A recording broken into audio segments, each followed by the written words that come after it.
disappointed in every one of you. I'm sorry, I don't mean to offend you. I'm disappointed in every one of you.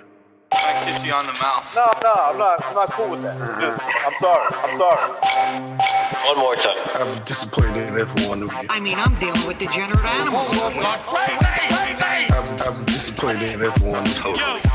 Disappointed in every one of you. All right, come on. Honestly, I can't do it no more. I'm disappointed in every one of you. Let me tell you why. It's gonna be all right, Nicky. Go ahead, shoot. We just killed those fucking men.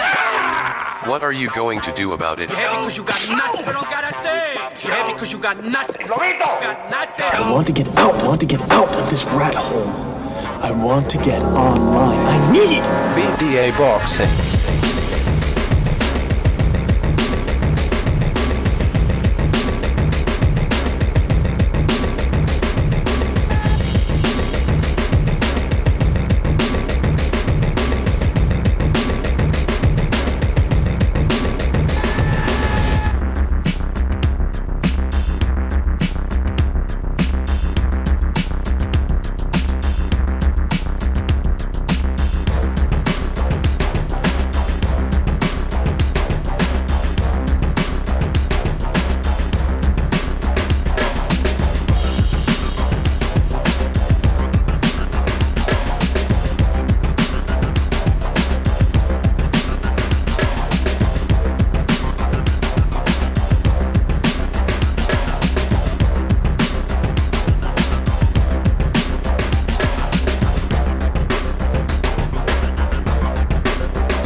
All right.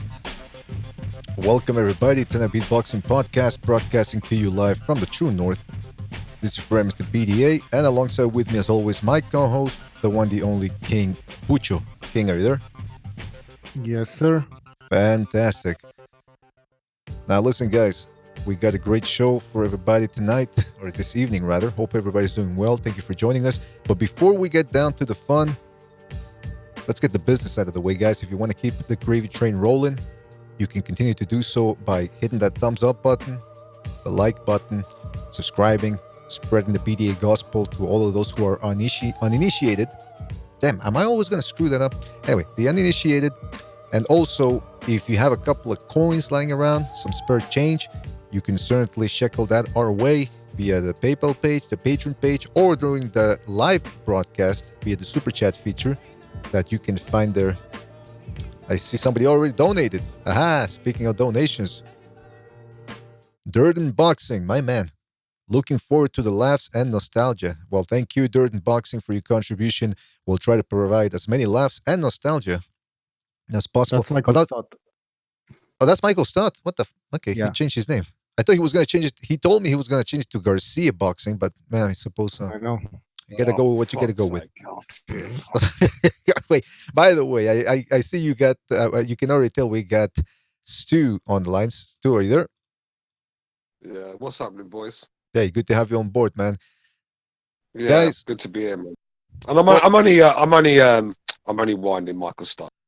Yeah, I know. Yeah, we know. Don't worry about it.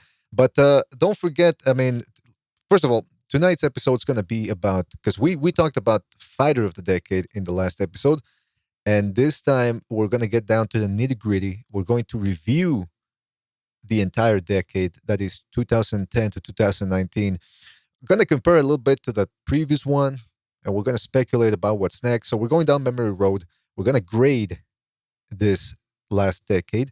and see if it was a good decade of boxing. Because I know sometimes people accuse us of being too fatalistic and too, that we complain a lot. But I'll tell you, there was a lot of good, there was a lot of bad, and a couple of laughs in between as well. So we're gonna get to that.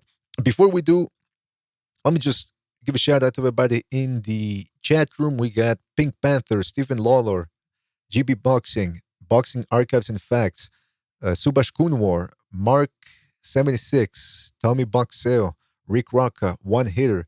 Apology Man is in there as well, saying, you know who it is and you know where I am. Unfortunately, we do, Apology. Unfortunately, we do. We also have Saint Britt in the house. It's Michael Stott, who changed his name to Dirt and Boxing for today, I think. And wait a minute, did somebody already get? Did somebody already? Oh, come on, people! Stu, people are coming at you already, man. The fuck are you saying? Oh well, he raised the comment, so Listen, the guy's saying I'm a fucking reject of all the podcasts. I'm a reject of I left the boxing voice. I'm still here, and how long have I been on this podcast? But over a year, easy. Was it 2 years now? Isn't it? yeah. And Yeah. you're a BDA VIP, no doubt about it. And Yeah, yeah. I don't know what these fucking clowns are on about, but you can take a 300-second break and think about what he's. Well, he has a picture of Deontay Wilder, so Oh well, that says it all, isn't it? Speaking Absolutely. of VIPs, we also have Recognize the Matrix on the house. Recognize, are you there? I'm enjoying my VIP celebrity status. You get all the perks, my friend. You get those $2 hookers. Oh, hold on a second. They still got them? Absolutely. I gotta They're find them. $2 horse because they're dead. But anyway, Apology Man just donated with a super chat. Shout out to Apology Man, who says, listening to the BDA at my favorite place. What's his favorite place, guys? What do you think? Who's this? Apology? Yeah. The gym. Stu, what would you What's his say? favorite? What Apology's favourite place? Yeah. well, he said the gym at midnight. Well, fuck me, that's not rocket science, is it? I mean, it's it's obviously the gym. He's there all the time, isn't he? I mean, he puts the gym before everything. Well, the fight I want to see. I'd like to see a picture of Apology. I bet he's a Yeah. fucking. I bet he's walking around like fucking Club Lang, isn't he, at the moment? You know what I mean? All right. Well, all of you guys Got said the voice of a club leg. yeah, absolutely. All of you guys said that he's at the gym, but people in the chat room have different selections. Some people said Durden, Michael Stott said gym.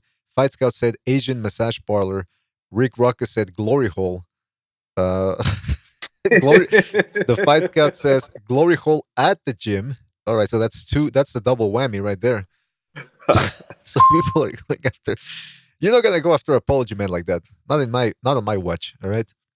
But anyway, guys, we got a fantastic show. Like I said, we're going to be talking about the past decade. Now, all of us here, especially those of us that are on right now here, we've been watching boxing for at least more than 2 decades. So we can safely compare the last one to others and see where it stands out. But I'm really curious. I want to get to let's get to Stu first. Stu, is there a favorite moment of yours from the last decade? One that really stands out to you? Fucking hell, that's a good question because there's been so many moments. There's been a lot of poor moments that I like to forget, but there's been. I mean, it's like I said, boxing is a great sport, isn't it? I mean, I love watching boxing, and there's been great moments. I mean, it's hard to pick one favourite moment. If I had to pick one, what would it be? I'm going to be a bit biased there. I'm going to be a bit biased. I'm going to say Anthony Joshua knocking Klitschko out at Wembley Stadium. I mean, for a British fight fan, I mean, I think there was 90,000 there. 90,000. I mean, just the whole event was great. It was a fantastic fight of the year for me.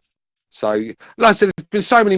One thing's for sure, though, Manny Pacquiao and Floyd Mayweather's not going to be getting mentioned in this, so we can forget them names. That fight was a disgrace, ruined boxing for 5 years, if not more. So, I don't want to be talking about those guys. I'd have to say that moment was a good moment for British boxing. I'm not saying world boxing. Then you've got, I don't know, man. I don't know. I mean, the Canelo Golovkin fights, obviously there's a bit of controversy behind them, but they were great occasions. It's hard to pick one, man. I'll get back to you on that one. Well, you know what? Before anybody starts complaining, this is a personal favorite. It's not necessarily. I'm not asking people the what was the event of the year of the decade. I'm asking, This is what I'm saying. I mean, this is what I'm saying. I'm not allowed an opinion. I mean, because the fucking experts have turned up again, haven't they? No. I'm just saying before anyone starts giving you. Yeah, well, somebody I said. mean, this is what I'm saying. And I said, this is my opinion. What was obviously to someone else in America that might mean nothing, but to me, that occasion, like I said, 90,000 at Wembley, it was just a fight as well. It was a great fight. And when I look back, is there many occasions that top that? I don't remember many fights in front of 90,000. Do you? Stella? No. Millions of people playing pay-per-view. Probably the best heavyweight fight we've seen in the fucking decade. Yeah, if not more. So what do you want from me? I mean, what do you want? Oh, I suppose you guys want to talk about the. I bet there's guys in here that are going to fucking pick Golovkin's destruction of Marta Erosion or something. What do you want from me? Well, no, that like I said, it's just somebody in the chat said Stu's favorite moment was when Carl Froch lost to Andre Ward. I'll tell you what, Tommy Boxing, I was thinking about Froch Groves, actually. You guys know me too well. That was in my thoughts, but I had to pick AJ. Because there was a question again, Butcho. No, somebody just saying that your favorite moment is when Carl Froch lost to Andre Ward. Oh, yeah, no, that was a bad moment for me. That because like I said, it's a boring fight. I thought Carl Froch was terrible that night. I mean, he looked really, really poor. I know Ward can do that to fighters, but I mean, hey, Stu, do you remember when you were getting trolled because Earl Spence beat Kell Brook? Yeah. The thing is, though, I think it was the time my twins were born, isn't it? I'm in the hospital. My twins are just born. And I'm getting messages on my phone saying, "Where are you, pussy? Your boy got beaten." I'm like, what the fuck? I'm like, what the fuck? My kids have been born, and you're worried about Errol Spence Brook. Get out of here, man. Yeah, even to this day. First of all, a lot of people had picked Kell Brook in that fight. So listen, these guys that got it right in predicting that Spence was going to win. These guys are always going to say that Spence is going to win against anybody. So they got that one right. But against Godzilla, fuck. Yeah, so it's those friends should win. Like fucking Nostradamus. These people think they're Nostradamus. That's a good point, Bucho. That's a good point, Bucho. Everybody, I remember even in the build-up to the Sean Porter fight, the Errol Spence. People were saying Errol Spence was going to run through him. He was going to walk through. I knew that he's going to kill him. That wasn't going to happen. I was like, get the fuck out of here. He's going to kill him. Fucking. When you think about a great moment in the last decade, I mean, good luck with that one, guys. Because like I said, I've come up with my one. Well, George B. recognised. If you could think of one great moment that that you'd say over the last decade that's your favourite moment, which one would it be? My favorite moment in terms of just getting joy of the results were because of YouTube was Lomachenko retiring, Rigo and the X-Men. Yeah, that's good. That's a good moment. But you see, it has to do with my whole experience with YouTube and just watching nut jobs make videos. Well, Recognize, let me ask you this, because that was my favorite moment. Well, Recognize, let me ask you about that, because I wasn't on the YouTube scene at that time. I was still in the message boards like an old man. But what were people saying about Walters versus Lomachenko? Were there actually?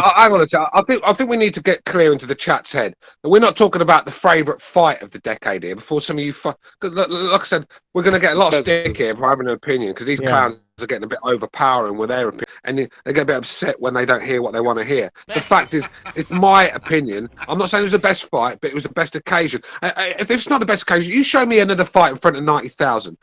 And you better not bring fucking Jack Dempsey up or something like that. Go on, show me another fight in front of 90,000. 2 champions, unifying the title, 2 Olympic gold medalists. The best heavyweight fight you've seen in 10 years. I want you to top that. And don't be telling me about fucking some garbage fight in front of 2,000, people. I want some fucking guys I've never heard of. Boxing. That's what I want to say. I want you to come up with a better one than that. That's right. He's gay. I mean, that's my favorite moment because the way, like you said, BDA, you wasn't really on YouTube, but it was just it was just this over exaggeration. Okay, it's one thing saying, look, the X-Men, I think he has a shot of beating Lomachenko. Rigo, yeah, I think he has a shot. Mm-hmm. These guys were making it sound like it was just sign it and it's over for Lomachenko. And and he obviously, we know what happened. He embarrassed the shit out of both of them, made them quit, and just the reaction of the of the YouTube. But recognize it's The interesting. way they were just in shock. They were like, But that's you know, did they throw Yeah, him but under the the thing is, bus? recognise when we talk about favourite moments. I mean, do we really want to put a guy who quit as a favourite moment in boxing? I know you don't like the guy. Okay, but, my favorite moment, that was the most satisfying moment. Yeah, Okay. there's a difference between that. I think, like I said, the one that you got satisfied with is probably not the best moment in boxing, because there's been better moments than watching Rigondeaux throw 3 punches around, get schooled, and quit on his stool. My favorite moment was I would more likely have to say the Manny Pacquiao Timothy Bradley 3 fight. Whoa, really? That was that was my favorite moment, because I remember the build up for the fight. I remember that a lot of people were like, well, you know, Pac looked terrible against Floyd. You know, it was a lackluster fight. And Timothy Bradley had just beaten Marquez, the guy who knocked him out, which is probably the most unbelievable moment to me. Not that, that Marquez never had a shot, but just the sight itself. Like him getting knocked out and shit by Marquez is probably the most surprising moment of the 2010s. But oh, jeez. Sorry about that. No, so it's me. I was surfing porn while you were talking. Go ahead. Oh, sorry. I'm sorry I bored you that much. No, I'm kidding. Should I bored BDA? No. You know what happened? I'm surfing for photos of Bradley Pacquiao 3 to show them on the screen, and one of them, apparently one of those websites had a virus or something. But yeah, keep going. I was listening. It was the whole industry. So it was the whole Teddy Atlas being his new trainer, and even myself wasn't too sure Manny Pacquiao could pull out this victory against Timothy Bradley, and then he beat him up. No, but that was my favorite moment. Did I hear you correctly? Did you say the third fight or the second one? The third. The third. Okay, yeah. That was a good one. And Bradley came in because remember in the first fight he decided to box after he tasted the Pacquiao's power. Mm-hmm. Then in the second one he slugged it out. He wanted to knock him because he thought that Pacquiao was probably vulnerable after he got knocked out against Marcus. And then in the third fight he did a little bit of both. He wasn't running, but he wasn't out, getting sloppy either like he did in the second fight. And that's when Pacquiao finally got him on the floor and dropped him. And yeah, that was a Pacquiao. He looked sharp in that one, man. So yeah, to me that was my favorite. That was my favorite moment. But recognize, I wanted to ask you in regards to Lomachenko Walters. When Walters lost, did they throw him? And when I say they, you know who I'm talking about, the LBC. Did they throw Walters under the bus as well, like they did with Rigo? Yeah, and then there was a bunch of conspiracy theories. Bob Arum put him on the shelf purposely so that he can get rusty. And the problem with this decade is it's been the decade of cherry pickers and corruption, bad judging, bad refereeing, drug tests, and stuff like that. People are getting busted for roids. It's been a bit of a toxic decade, really, for boxing. When you look at even Manny and Floyd, I mean, look how long they waited to get that on. I mean, it's disgraceful in the end. Right. Just the cherry picking, the decade of the cherry pick. I mean, even when you look at the champions today, how many of them have fought their best guys in their division? You can count them on one fucking hand. So probably the best fight I've seen in the decade, I want to say, it's between Triple G. Again, listen, I don't follow all the small guys, so I follow. I'm an older man. I have a lot of shit going on. I follow the big fights. All right, so if there's some little fight that I missed, I'm sorry. It's just I don't have time to be watching all these fucking fights. So I'm gonna go mainstream here. It's between Triple G and Canelo 2, second fight, and Anthony Joshua and Vladimir Klitschko. Really, Anthony Joshua. It's interesting that a lot of people pick that fight, Klitschko and Joshua. And I gotta tell you, I was certainly impressed by that fight, but it seemed to me like there were too many. It was a great fight because of the end result and some of the drama but there were spaces where it was really just Klitschko outboxing Joshua. So Yeah, I can I agree. choose that. I agree. Yeah. But Yeah, the thing but is, it's not about the the fight. beginning part was This good. is why we got to get. Yeah, that's this, true. This is what we can't get confused. It's not about the fight. It's about the moment. If we're going to have to change the title, or get the question right. Is it the best fight of the decade or best moment? Because for me, even Max Kellerman said it's one of the best boxing events he's ever been at, and this is Max Kellerman who's been at a few. You know what I That's mean? true. So it was a great occasion. It really was. I mean, go back and watch the post interview with Max Kellerman. I mean, that guy. He was more excited than that night than when he sees Andre Ward. So, he loved that occasion, and so did I. I mean, it was just the whole show. That it was just it really helped boxing that night. Especially in the UK. Anthony Joshua's never looked back since. Been a big star since. Do you know what I mean? And yeah, I think that was a big moment because you're talking about a decade with a lot of bad moments, a lot of bad decisions, a lot of ducking, a lot of mismatches. I mean, just let's be real. How many times do you get excited for a fight night these days? Well, I get plenty excited. But that's just because like I said, I'm a degenerate boxing junkie. But here's the thing, guys. If we talk about quality of fights, like I said, I'm going to bring up the list later on about the events of the past decade. There was a lot of Canelo Golovkin's got to be in. Canelo Golovkin's got to be in that conversation. Of course, it has. Do you know what I mean? That second fight to me was just fucking brilliant. A battle of skill, man. It was just goddamn battle of skill. GB Boxing.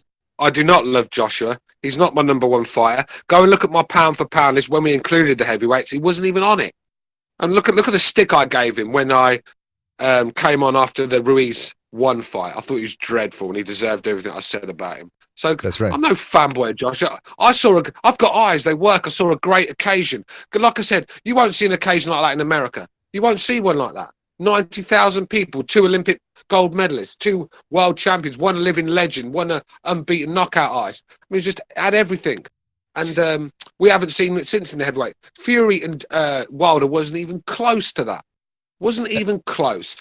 They were giving the tickets away. Fucking fight. I almost fell asleep. Yeah, and they were giving the tickets away. You look at the fight between.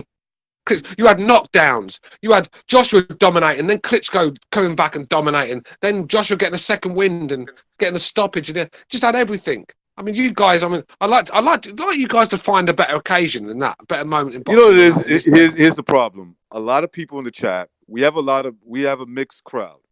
There's a lot of people in the chat that hate Anthony Joshua. They just do. Yeah, I'm not saying they're LDBC fans. They wouldn't be here, but they just don't like him. Oh, they're here. Right? They just don't like the guy for whatever reason. And they don't want to give him credit. Like, that was a good fight. I don't care what you thought. If there was a premature stoppage, he had the hometown favorite. I kind of agree somewhat. But that was a great fight. He was getting his ass beat, and I thought he was going to get stopped. And he would have if that was Klitschko of 2 or 3 years ago. Okay? Mm-hmm. So, yeah. Give him credit.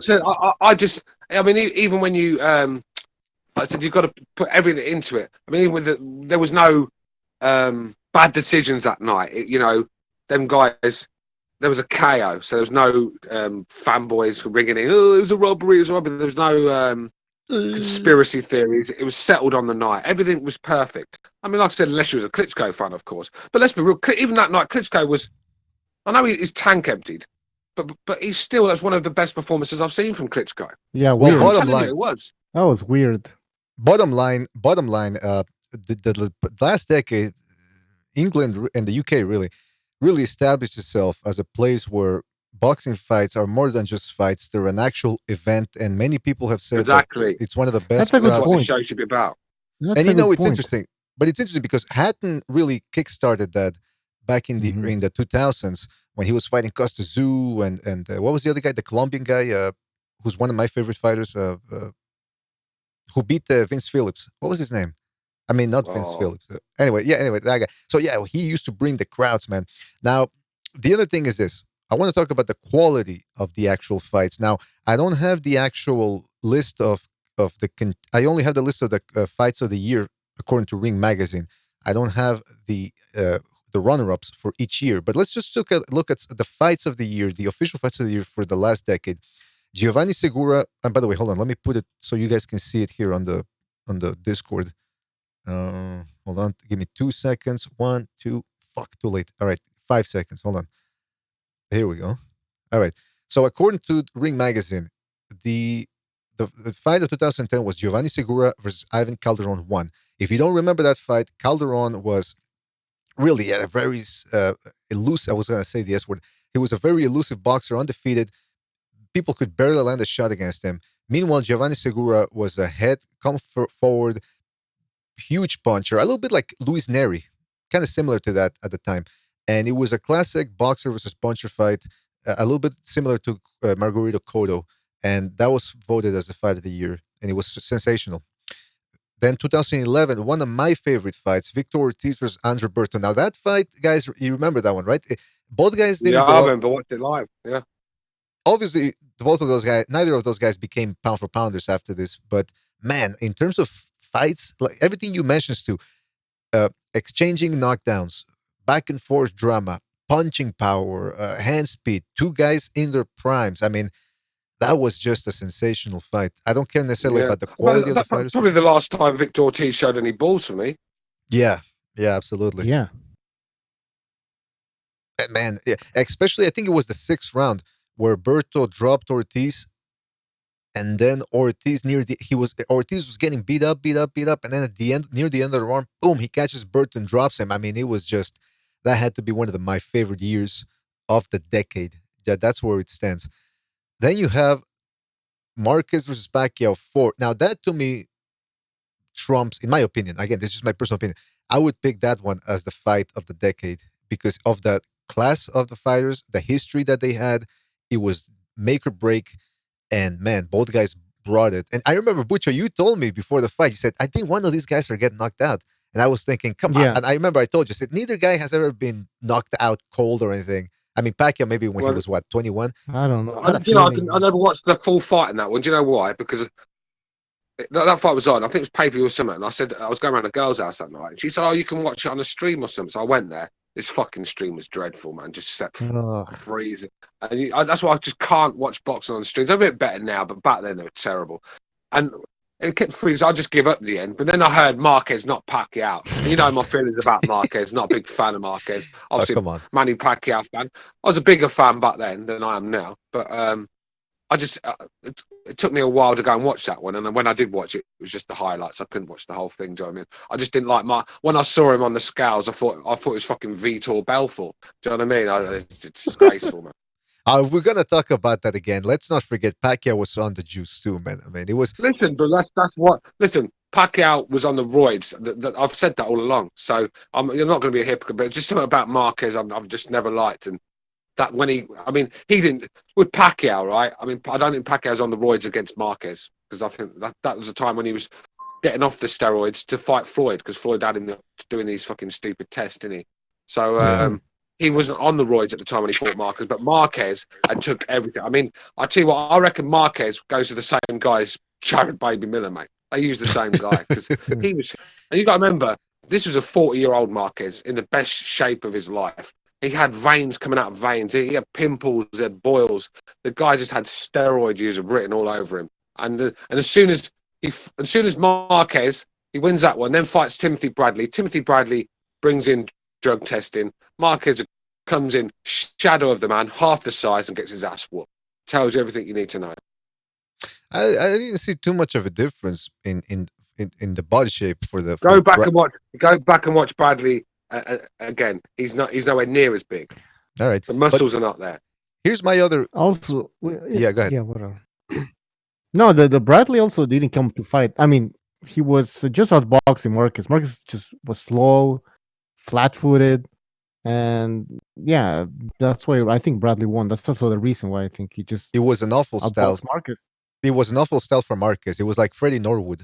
You know that type of style always bothered Marquez. But you know what? Speaking of that of Marquez, one of my favorite moments too of 2000, I mean of the decade was when he was training with Memo Heredia for the HBO 24/7, and he started getting pissed off at Memo Heredia because he wasn't throwing the ball at him they were doing some sort of training where they was throwing the medicine ball at each other, and Memo was missing the count, and Marcus would just chewed his ass out, and people on the internet, I remember, were saying, "Oh, you see, Marcus on the roids. He's got the roid rage." That was pretty funny, man. I want. Sorry, I'm just laughing at Bay Area saying that Marquez beat Bradley. Sorry, I didn't mean to. That's okay. Yeah, Marcus after let's the be real. fight. I mean, Marquez got his ass whooped. I mean, let's be real. Timothy Bradley hurts no one, but he was rocking Marquez to his boots. At the end, like I yeah, said, he almost like. honestly, mate, I'll call it as I see it. Timothy Bradley beat the brakes off Marquez. Then. Oh, he outboxed him. You know, it's like I don't think he beat him up or anything, but Marcus he did. Go back and watch it. He beat him up, man. All right. Yeah, he beat him up. He was all over Marquez like a rash. Like a rash, like a syphilis rash. Yeah. Listen, like a syphilis rash. Yeah, but you know what? That was that was another good little period there when Marcus and Pacquiao and Bradley were all fighting each other. That was a favorite of mine as well here. Now going back to the 2013 Bradley versus Prodovnikov, that was a good fight. Matisse versus John Molina Jr. 2014. Francisco Vargas Miura. Now that's one that you can hold up to any fight during the history of boxing. That was another one that was very good. Yeah, but are they great moments though, bro? Are they great moments? Well, I'm just reading. I mean, until you mentioned them, I forgot all about. I'm just saying I'm just reading the list of the fights of the fights of the year because I want to compare them to the previous decade. So I'm just going to go through this one real quick.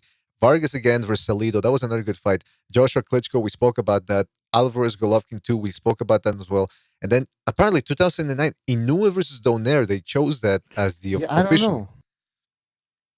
I feel like there was another fight that was better than that one.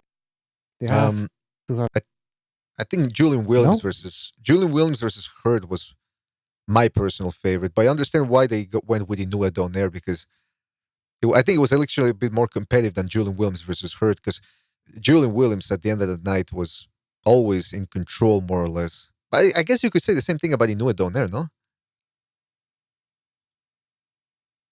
I don't know. Listen, maybe. Listen, we'll get back to it. Okay, so I just wanted to read off those fights of the year, right? Now, to me, in terms of fights of the year or action fights with high stakes, I'm actually more inclined to say that the previous decade had many more classic moments, classic fights. I mean, let's just take a look at this, man. Morales Barrera 1.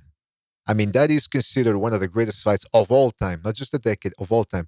Then you have Ward versus Emmanuel Augustus. That was a fantastic fight as well. You also had Ward and Gatti 1 in 2002, and then the third fight in 2003. Again, two fights that will always stand the test of time. Barrera Morales 3, again, another fantastic fight. Corrales Castillo 1, which in my opinion is better than all of those. Somsak Shichiwal versus Monshipur, that was another fight that goes under the radar because it was two little guys. Marquez Vasquez 2 and 3, and then Marquez Diaz 1. Come on. I think, Bucho, is it me or did that decade just hold many more classic fights than the last decade? Yeah, but it may be because there's some sort of nostalgia that when we see like Mickey Ward, Dio Corrales, when we see those names, because it's been like quite some time since we've seen it in the ring. So there's a bit of nostalgia, but maybe in 10 years, we're going to be the same thing when we look at this decade and we see like, Klitschko. Yeah, but how many of them fights did you mention were the best fight and the best? I think that sums up this decade. That's interesting. Let me see. How many were there? How many of them fights did you mention, right? Were like the best fight and the best. We had to rely on mid-table fighters producing the goods because when we watch the champions, they're fighting guys that are levels above mismatches. I mean, this is what boxing became. Let's be real. Manny Pacquiao and Floyd were forced into that. They were forced into it, and then when it happened, it was terrible. And you know, that's why you got to give Canelo and Golovkin credit because they fought each other. Probably Golovkin, probably a little bit past his best, but you know, at the end of the day, they still fought each other at a good time and a good level, sort of thing. And that's why that fight will always be remembered in the history book, shall we say? Well, let me put it to you this way, guys. Let's just pick Morales Barrera 1, Ward Gatti 1, and Corrales Castillo 3. And now let's see if we can find anything that stands that can compete against those fights in the last decade. Okay, in that one we just had. So I would obviously I would start with Marcus Pacquiao 4. I think that fight's always going to stand the test of time. And it was the best against the best. So that goes to Stu's point. I mean, to his criteria that it also has to include quality fighters and not just club fighters. Would you guys pick Joshua Klitschko? That's why I've picked Joshua Klitschko. Okay, so let's go with that one then. Let's go with that one. Let's go with that one then. And recognize. I see. Recognize is back. Just to ask him, would you place Alvarez Golovkin to and compare it to any other fight of the classic fights that I mentioned from the 2000 decade? All right. I don't think he's there. Man. Okay. Well, Stu, I'll ask you the same question. Oh. Well, I'll ask you. I'll ask you guys the question. Here's my question. I'll repeat it. If we choose Morales Barrera 1, Ward Gatti 1, and Castillo Corrales, those are fights that are considered all-time greats of all time. Yeah. And I'm saying, I'm asking if are any of the fights from the last decade that we just had, can they stand the test of time against those types of fights? We said Bradley Marquez 4. Stu, you said that Joshua Klitschko 1. I mean, that Joshua Klitschko 1 stands the test of time. So I'm asking, recognize, all of you, which third fight from this last decade can stand the test of time? I'd have to pick Canelo Alvarez versus Gennady Golovkin. Two fighters at top of their game, pound for pounders. Just a great fight. I mean, you know, that's going to be one that, because like I said, Canelo and Golovkin are going to be in the history books. They're going to be Hall of Famers, and that's the one that the history historians are going to be looking on in a few years' time and saying, "Yeah, what a fight that was," and wish I was there, sort of thing. So yeah, you're gonna have to say that one is gonna be around for a while, shall we say, in people's thoughts. So for me, it's on the list. Mm-hmm. Recognize? Would you agree with that? Yeah, I mean, I guess like you would have to put that fight up there. It goes to show you, because that was don't get me wrong, that was a great fight in terms of excellent skill and will not to get dropped or hurt at all. You know, chins on show that night. Yeah, I mean, you could have built a castle with the chins that they fucking got, the amount of fucking rock on their chins, man. You could build a castle with it. And them guys were taking bombs. Look at the state of Golovkin's face in that second fight. I mean, Canelo as well. I mean, it was just a war. A great fight. I mean, I don't think it was controversial. I thought the right man won on the night. And I think you did as well. Did you recognise? Mm-hmm. And by the way, just real quick, the Hand History Vault says, why does it have to be mainstream names? Because we just said we're gonna be very just said I don't have time to watch these fucking other fights, man. No, but come on, man. I'm like, listen, the beginning of this decade, I'm already like a fucking a man in his late 30s that has a family. What do you think I have to do? What do you think I'm doing? Like spending my whole oh, come on, man. I can't even hump the thing. Recognize he's using my ones, isn't he? Using my no, but that's what I can hump. like I was saying, in this scenario, we're being very strict. In this scenario, we're being very stringent about fights of the year and quality, because and you can take two club fighters and they can make a fight of the year or even fight of the decade in terms of action, but we're actually holding the criteria to be action with world-class skill, and that means world-class fighters. So Victor Ortiz versus Berto, I thought it was a better fight than Joshua Klitschko, but it was two guys that never went on to do anything pound for pound level. So we can't choose that one. That's what we're saying. Francisco. Here's a fight that I'll put in there. Francisco Estrada and fucking Roman Gonzalez. That was a fucking good fight. Yeah. That was a nice fight of skill. That was a way better fight than Klitschko and AJ was. Yeah, but it's not about the fights though. It's about the whole bigger, the event. It's like in terms of the event and the outcome. Bro, it shouldn't be about that. It should be about the action, though, bro. Doesn't matter. Well, no, you talk about the action. Well, we should change the title then, because we need to make a mind at what the title's gonna be. Because 1 minute someone's saying the fight, then the moment. So what is it? Is it fight of the decade or moment of the decade? What we do? Everything like moment. The event of the decade. Yeah, we already talked about the fight of the decade. That was on the last show. Right now, it's about best moments, or for example, also moments that changed boxing during this decade. This decade wasn't as good as the last decade. Not even close. Definitely not as good. No. Definitely not as good as the 90s. That's for sure. No, not even close. So if you would have told me in the 90s, it would have been easy to just name more fights. 2010 to 2019 to 2019 was in. I also think it's quite hard to compare, say, 135 fighters to how they would heavyweights would get it on. It's a lot slower in the heavyweight division. They don't throw as many punches. There's more whole fights are very rarely exciting. You wait for the. But with Klitschko and Joshua, it was one of the few heavyweight fights that you see that is exciting, and it did have knockdowns. It was changing left and right. When one guy was dominating, then the next guy would come back, sort of thing. So it just had all the action. Then you look at the atmosphere, the 90,000 in the crowd. Like I said, the 2 Olympic gold medalists, two world champions. And what else do you want? So that's why. See, this is the thing, though, with AJ. I mean, he was whitewashing Klitschko for the first 4 or 5 rounds there till he got clipped, bro. Like that. But the fight was exciting.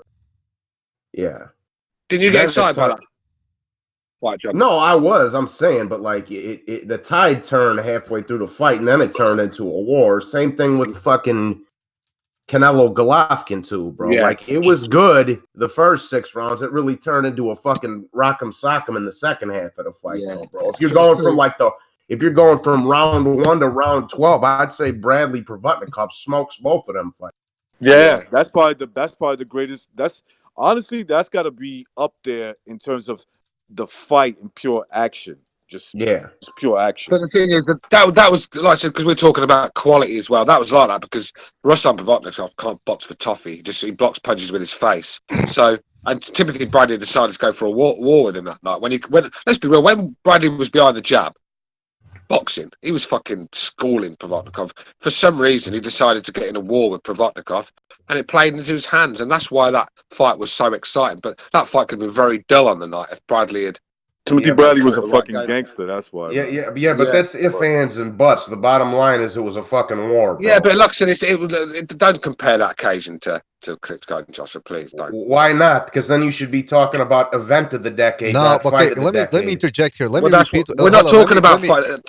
Let me repeat. Hold on, Stu. Let me repeat the criteria here for Johnny Boy because he wasn't here when we were talking about that.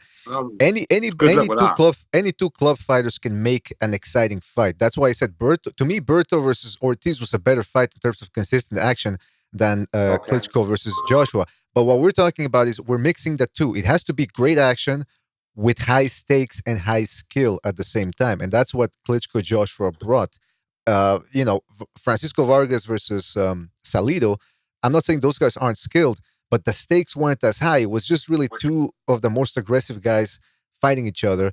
And afterwards, neither guy really went anywhere anymore. Salido was near the end of his career, and Francisco Vargas got butchered by the Miura and that fight. Those were great fights. Those were definitely great fights. If you're going to try to balance the two out and say, like, this was a war and it was also, like, a huge event, then I'd have to give it to Pacquiao Marquez 4. Yeah, but we didn't say we mentioned that one too. Listen, at this point, what we're saying is we're trying to compare whether, in terms of action and high stakes, whether this last decade can compare. And that's a good pick. But that's a good pick, and I respect that pick because for everything that we're talking about, that deserves to be in the mentioning. But when you're also trying to say that Bradley Provodnikov is better than Joshua Klitschko, I can't have that.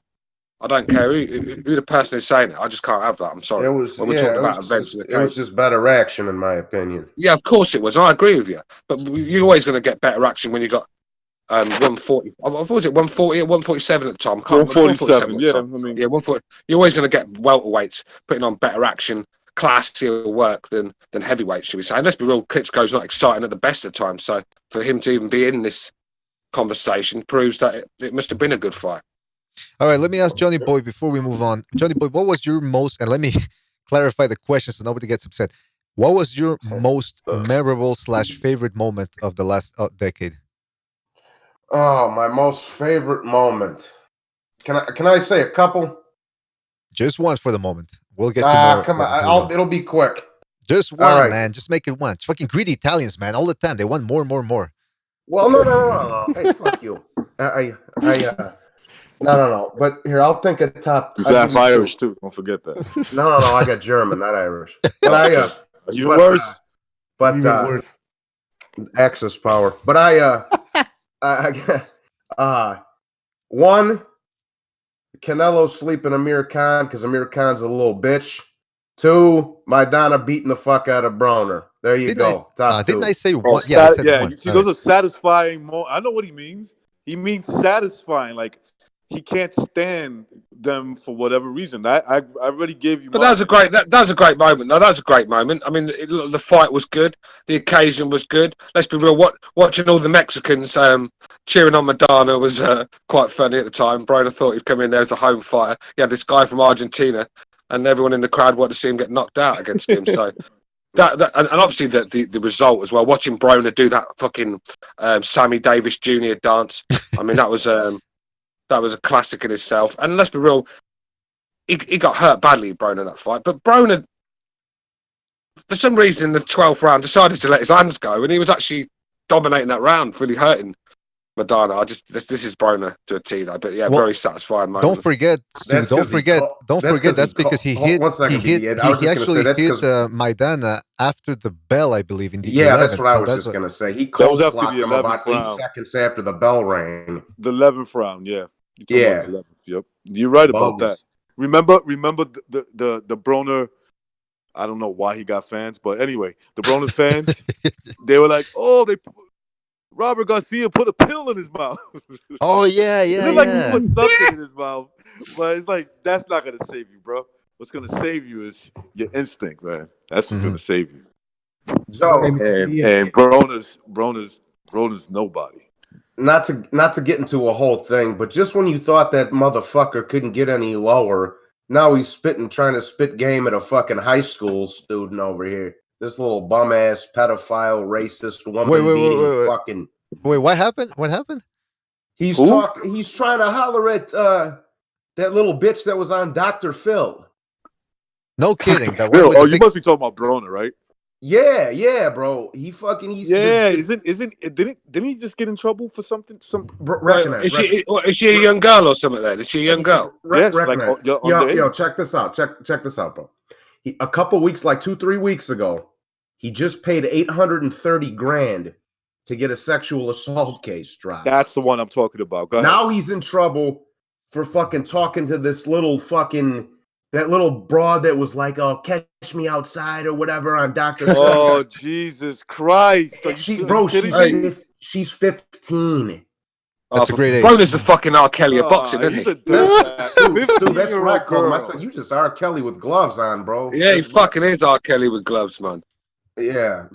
Broner's they're gonna all come out in about 10 years. They're gonna all come out, aren't they? Like they did with what's his name, Weinstein, and fucking and R. Kelly and everyone else, and Jackson. They're all gonna come out. Them shit are gonna come out in like 2030, bro, and be like, yeah, that motherfucker took advantage of me, you know. Yeah, hanging outside ice cream vans and stuff, innit? Yeah. He's got like fucking 9 kids from like 7 different women. This guy, he's a degenerate. He's a pig, bro. Listen, and I'm not. He's everything. He's everything I hate. Women. He doesn't have them from beautiful women. No, he has them from hood rats. the hood rats of his area. He's everything I hate in a human being. There's nothing I like about that guy. I don't like the way he acts. I don't like the way he fights. I don't like the way he fucking looks. I don't like the way he talks. I don't like that he's as thick as dog shit. I don't like that he's arrogant. He's a narcissist. I don't like he's got 9 kids or whatever it is. I just don't like anything about this man. Nothing. That doesn't sound anything like Broner. I don't know who you were talking about. Yeah. But I want to. You know what's funny? When Broner was in New York, right? He was by some fucking store. I think he was doing the store is pretty popular. I forgot what it was, but he was by a radio station. It's the store is by this radio station in New York. And when he was outside, he was outside at a time where like a lot of these thugs hang out, and they were testing him. They're like, "What's up, nigga? What's up, B?" Just to see if he said anything. If you're from New York or you're from the hood or anywhere, that's how they test you. Yeah. And they were passing by like, "What's up, my nigga? Yeah. You in New York, nigga? What's up?" Yeah. And he didn't say a fucking word. Uh-oh. Him and his boys, they didn't say shit. I don't blame Listen, them. Listen, I don't blame them because Recognize. I would do the same thing. If I'm in Chicago, Maselli, bro, when I was in if there I'm for in a few Chicago, days, he was a Cuban nigga from Brooklyn, bro. He was listen, like if I was your in age. Chicago, and let's say if I Yeah. was famous and somebody said, "What's up, nigga? You in Chicago?" I'm keeping it moving. I'm just keeping it moving. I'm not gonna trigger the thing with Broder is the thing with Broder is he tried to copy Floyd, but he was like a corny version of Floyd. But Floyd's corny as fuck as it is. So can you imagine being a cornier version of Floyd? And this was his problem. This was his problem, right? And not that he was nowhere near the fighter of Floyd for a start. About billions, he called himself. I mean, he must be talking about the old Italian lira or something because he ain't talking about fucking dollars. I'm telling you. Bro, it just kills me. It just kills me just because it's like just when you thought the kid like couldn't go any lower, he fucking pulls another fucking trick out of his ass. You know what I mean? Like, like just when you thought the kid dude couldn't get any lower, be more of a piece of shit. You know? Yeah, I don't like dudes like that. I never short little dudes that act bigger than what they are. I mean, like I saw him in man, I'll kick that motherfucker's head off. Get out of here with that shit, man. Yeah. I'll kick that. I'll disrespect him. Just fuck out my face. Yo, why you kick him in his face like that for? Because I don't like him, man. Get the fuck out my face. Yo, I don't like that little bitch ass nigga. Get the fuck out my way. Butcher, you were gonna say something? Yeah. So I guess Broner could be the disappointment of of the last decade. He's irrelevant. He's the most irrelevant fighter of the decade to me. I have other names that could compete with Adrian Broner. Amir Khan. Yeah, Khan's up there on any list. Yeah, he could have He's been up there on any list when you're talking about fucking waste man in boxing. I mean, he's on any list. I just don't like Amir Khan one little bit. This guy has conned the UK box because they're so fucking stupid half of them. He's conned the living out of us for so long, and he's still trying. Now we've had enough of him. America, they've not fallen for his bullshit. He's in Saudi Arabia now, robbing the Arabs. I mean, this guy. He was in the jungle. He was in the fucking jungle a few months ago on I'm a Celebrity, get me out of here, crying like a little bitch when he saw a cricket or something. I mean, you know, and then he gets sparked. He gets sparked into fucking heaven by Canelo Alvarez. Do you know what I mean? He's getting hurt by chumps. And he got sparked before that. He's trying to Cal Brook, like he's talking about Cal Brook like Cal Brook's some chump, and he calls the shots around. He's getting knocked out by Cal Brook. But he don't want that fight. Don't forget, he got knocked out by Bradis Prescott in 30 seconds. We watched it live. In 30 seconds. Yeah. It was over. And let's be real, it wasn't just one shot and that was it. This was he was getting up and getting fucking put down again, and they're bad knockdowns. I mean, he was sitting in the corner like fucking Luis Ortiz was the other day. He looked like Luis Ortiz. I mean, shoot, fucking Mike Alvarado beat Prescott for God's sake. Yeah. So hey guys, listen, the funny thing about it is, Johnny, right? When he did that to Amir Khan, Kevin Mitchell went and beat Prescott after that, but schooled him. Yeah. Do you know what I mean? So that's the level that Prescott was at. He goes and knocks Amir Khan out in a round, then goes and fights Kevin Mitchell and gets schooled. Yeah, he was. Prescott was just a fucking regular old contender at one point in time. That's it. Basically, that's who he lost to. Yeah, just a solid B fucking contender, bro. That's it. All right, this is the two losers award. Guys, here's another fucking name: Victor Ortiz. Oh, yeah, that's a good one too, man. Oh, that is a good one. That is a good one. Yeah, Victor Ortiz has had a lot of embarrassing moments, bro. Wow. You know what, bro? I gave him I somehow gave him a pass after he quit against Maidana. I was like, okay.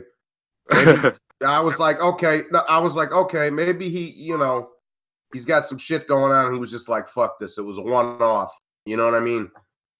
Then the shit with Floyd happened. Well, listen. Then he quit against Josezito after he broke his jaw. Then he fucking got slept by Berto in a rematch in 2 fucking rounds. Like, I mean, he was the first guy Mayweather knocked out in about fucking 7 years. Well, something like that. I mean, that was a joke as well. I think him and Ricky Hatton were the only 2 dudes Floyd stopped in like 15 years, bro, or 12 years. Yeah. Here's a good call though. This guy, he has to be on the list on anyone's tongue. When we're Andre Durrell. Guys, guys, great one. Chavez Jr. Yes. Yes, without shadow of a doubt. Without shadow of a doubt. Chavez Jr., Andre Durrell. Amir Khan, Adrian Broner. Yeah, those are the losers of the decade to me. Yeah, I agree with that. There's a few more as well.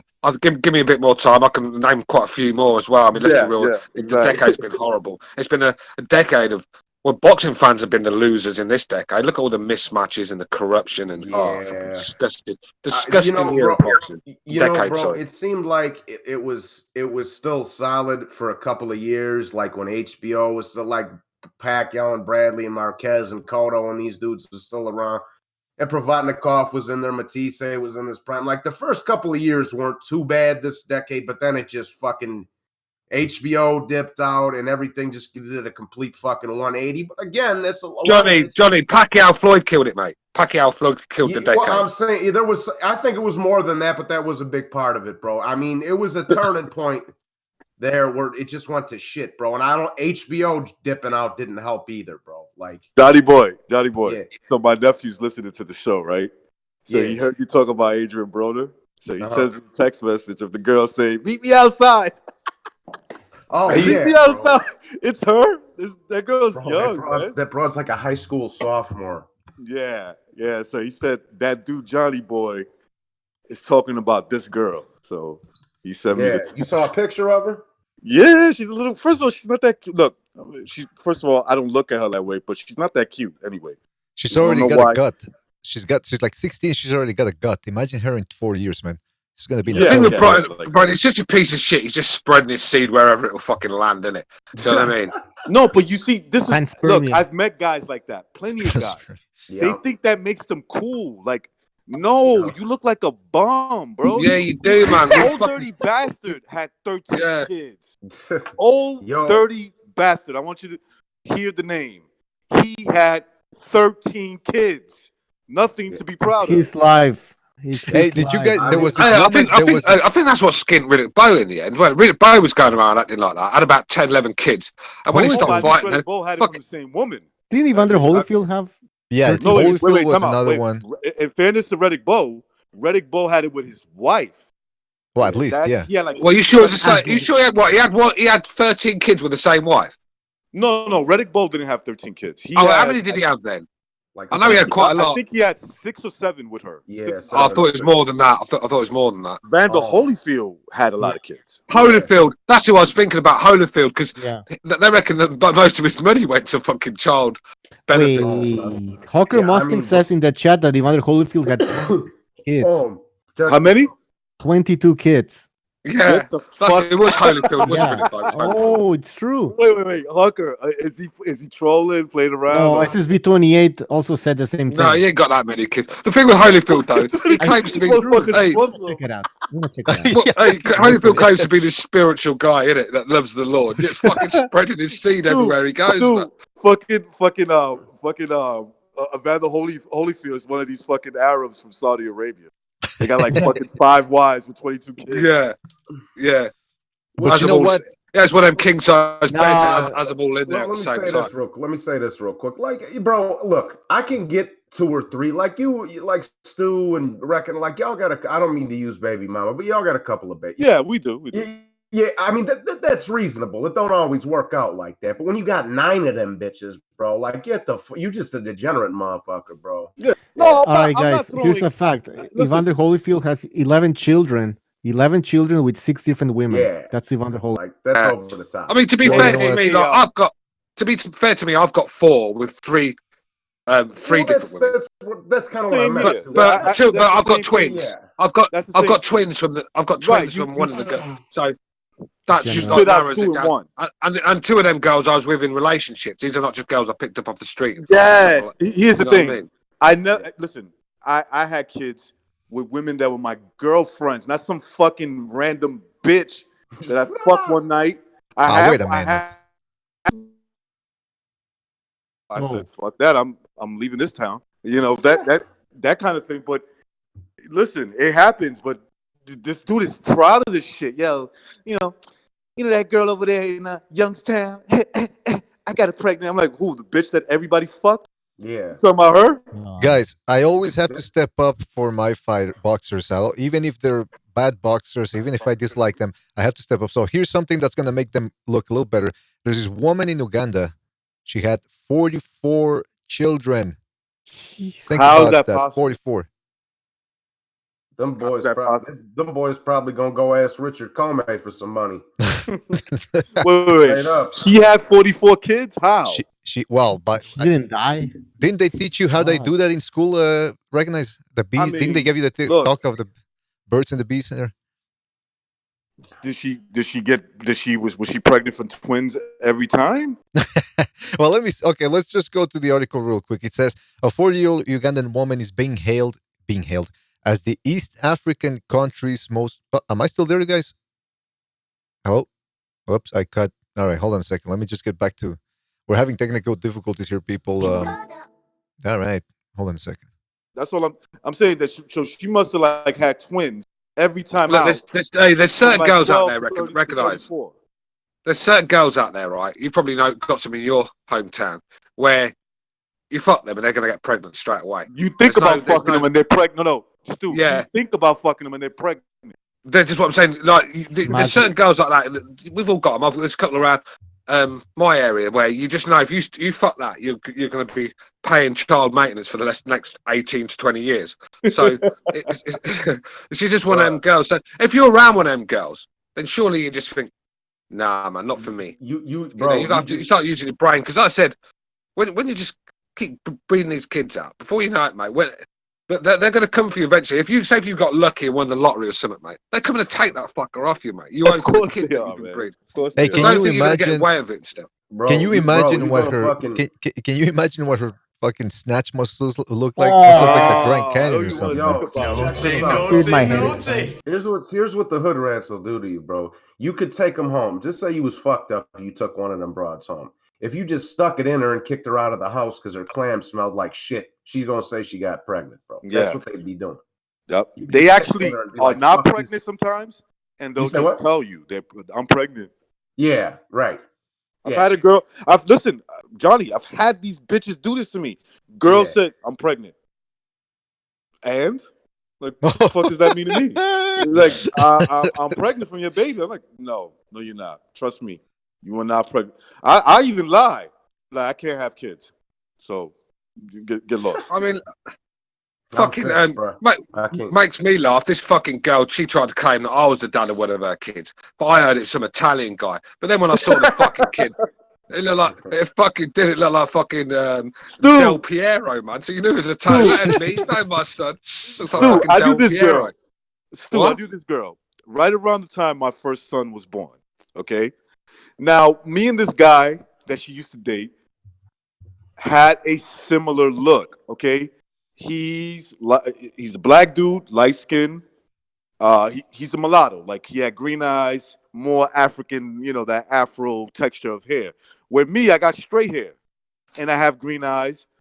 So the same look. Me, you wouldn't know it because me, the low cuts were in back then. So he cuts his hair low, you wouldn't know it.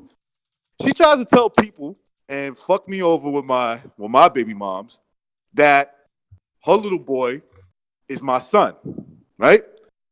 Because she was trying to get her man upset and all that stuff. He was the father. We already knew that. Like, I wasn't stressing it. So she's over here telling people that that's my son, and my baby mom's, my son's mother's looking at this baby. Is like, oh, he looks like our son. I'm like, no, you never met her boyfriend, her ex-boyfriend, or whatever he is. He looks like him. And she's like, no way. Look at his eyes. It's like yours. When I showed her the ex-boyfriend and when it finally came out, right? Because, I didn't get tested. I didn't even want to. First of all, I couldn't because I was in the all-male university. That's one. But when it came out, she was like, oh, shit, you're right. I saw the ex-boyfriend or the boyfriend, whatever he was. He resembles you. These bitches, they know what they're doing. They know what they recognize. Recognize. I'd shit you not, right? Guys, we have to move on. I don't know. This is second Renaissance now. So we're talking about fucking and how to protect yourself from alimony and from. I know. No, but save listen, it for We're gonna. I'll tell you what, it's actually more interesting than the 10 years of boxing we've had, I think. Oh, come on. We're Wait trying a to prove minute. a point. PDA. Nah. I'm not gonna have that. I'm not gonna have that. This decade was pretty good. Listen, because this all started because one of you mentioned that fucking Broner was going after that Cash Me Outside girl, which, by the way, she's probably fucked more people than he has. But anyway, this is the point. Is this Broner versus Maidana? But it's sad to say, but I mean, do you think her mother's like running her 15, 16, like Johnny Boy? You say what? The girl's like 15, 16. If she fucked as many, bro. If she fucked more than this clown, Adrian Broner, because remember, this is a guy who probably slept with men too. So you got to add the men. Oh man! Hey, well, let's not forget Broner had he's a pushing subpar. 100 at least. Let's not forget Broner had a bit of a subpar. I bet fucking Broner, Errol, and Tank fucking ran a train on her or something. Listen, Broner had a bit of a lackluster decade because here's the thing. Let's not forget, man, that Maidana Broner fight. You mentioned that. Johnny Boy mentioned that. I was going to bring that up too because it was one of the most memorable events. It had everything, man. It was a great fight. It was a guy that many were touting as the next pound-for-pound king in Broner against a dangerous puncher in Marcus Maidana. The crowd was excited. It was Mexicans rooting for an Argentinian, for Pete's sakes. Everybody hated Broner, well, except maybe his immediate family and a couple of black Israelites.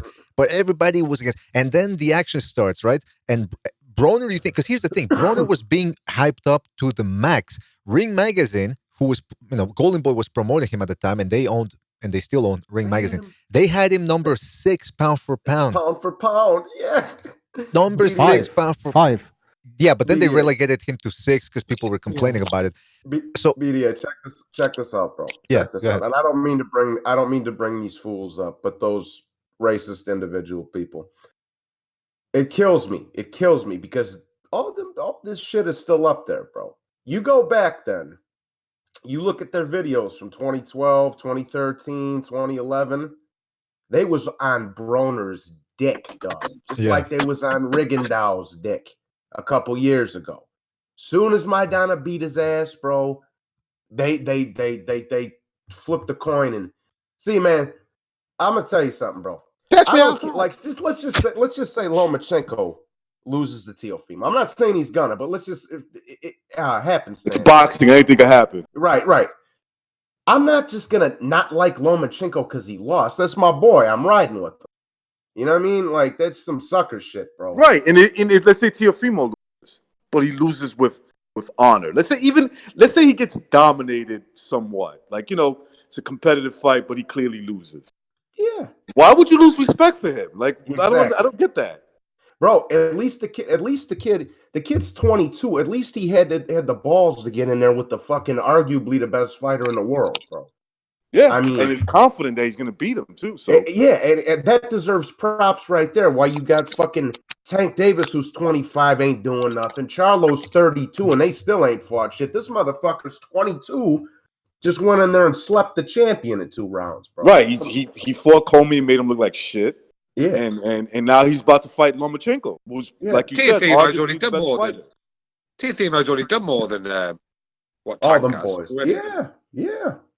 Well, you know what? It's interesting though because that Maidana fight, I remember now. Even what's his name, Joe Rogan, who I mean, obviously he's not the biggest boxing or the most knowledgeable boxing guy there, but he was on a podcast once before Broner lost his undefeated record, and he was saying, "Have you guys heard about this Broner guy? He's like Mayweather with power." And I'm thinking, wait a minute. When did Mayweather struggle? Because remember, Rogan saying that it's like my wife saying, Evander Holyfield, he's a great champion. I'm like, yeah, like 40 years ago. Yeah, I mean, he told me this recently. My wife. I remember when that Evander Holyfield. I remember on Facebook. This guy, he was posting pics up of videos of Broner. Everyone was posting on it. Everyone was saying, "Yeah, this guy, next Floyd, class act." I was like, next Mayweather. That was it. Next Mayweather. Everyone was saying that. I went, when you mean Mayweather, which one do you mean? Fucking Jeff or the other one? Because they have Floyd. Oh, come on. Yo, check this out, though. Joe Rogan, this silly motherfucker needs to lay off the dope, bro. Like I say, him and that other homo, no, nothing against gays.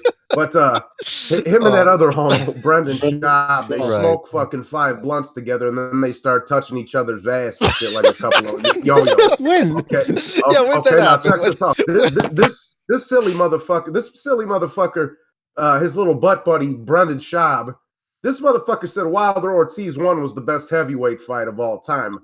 Joe Rogan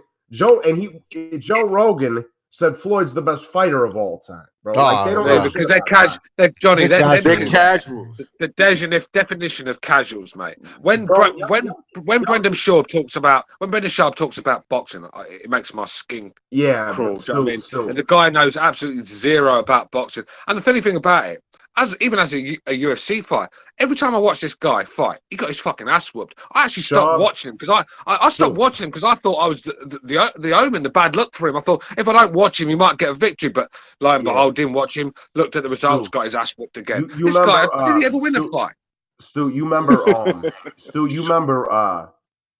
that dude Ben Rothwell that knocked him out? Yeah, of course. Yeah, of course. I know Ben Rothwell. Yeah, of course. Well, his gym ain't too far from where my mother lives, bro. I fucking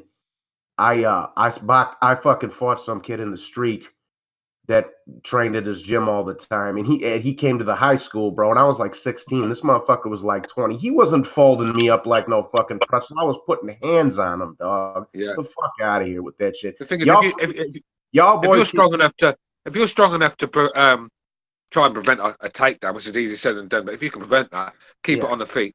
A lot of them MMA fighters cannot box for tough. They're wide open. All right, listen, hold on. I don't want to get into. Let's not get into the whole thing. Well, hold on. Let's not. BDA, go ahead. Yeah, let's not get into the whole MMA thing and boxing MMA because, to be fair, Joe Rogan, he has to handle all that UFC commentating and all that. He watches more MMA than he does actual boxing. So yeah, he doesn't know what he's talking about. Yeah, Now, but to be fair, Brendan Rogan- Schaub has been put on boxing events. I've seen him on there. They've used him. yeah, but that's stupid. that's And nepotism, listen, loser. Joe BDA, Rogan's just gonna make one claim more that he's comment, a bro. boxing expert. This is all I was gonna say. Y'all dudes can go get sweaty and roll on the floor with other men. I'll pass.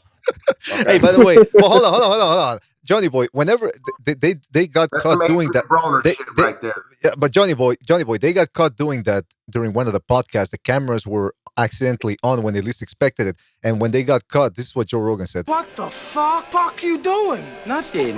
I was here. It's a joke. Sal, please. It's a fucking joke. It was a joke. How come they don't get it, man? Please, a fucking joke. So she want to give me a doctor's note that tells me you don't suck cock.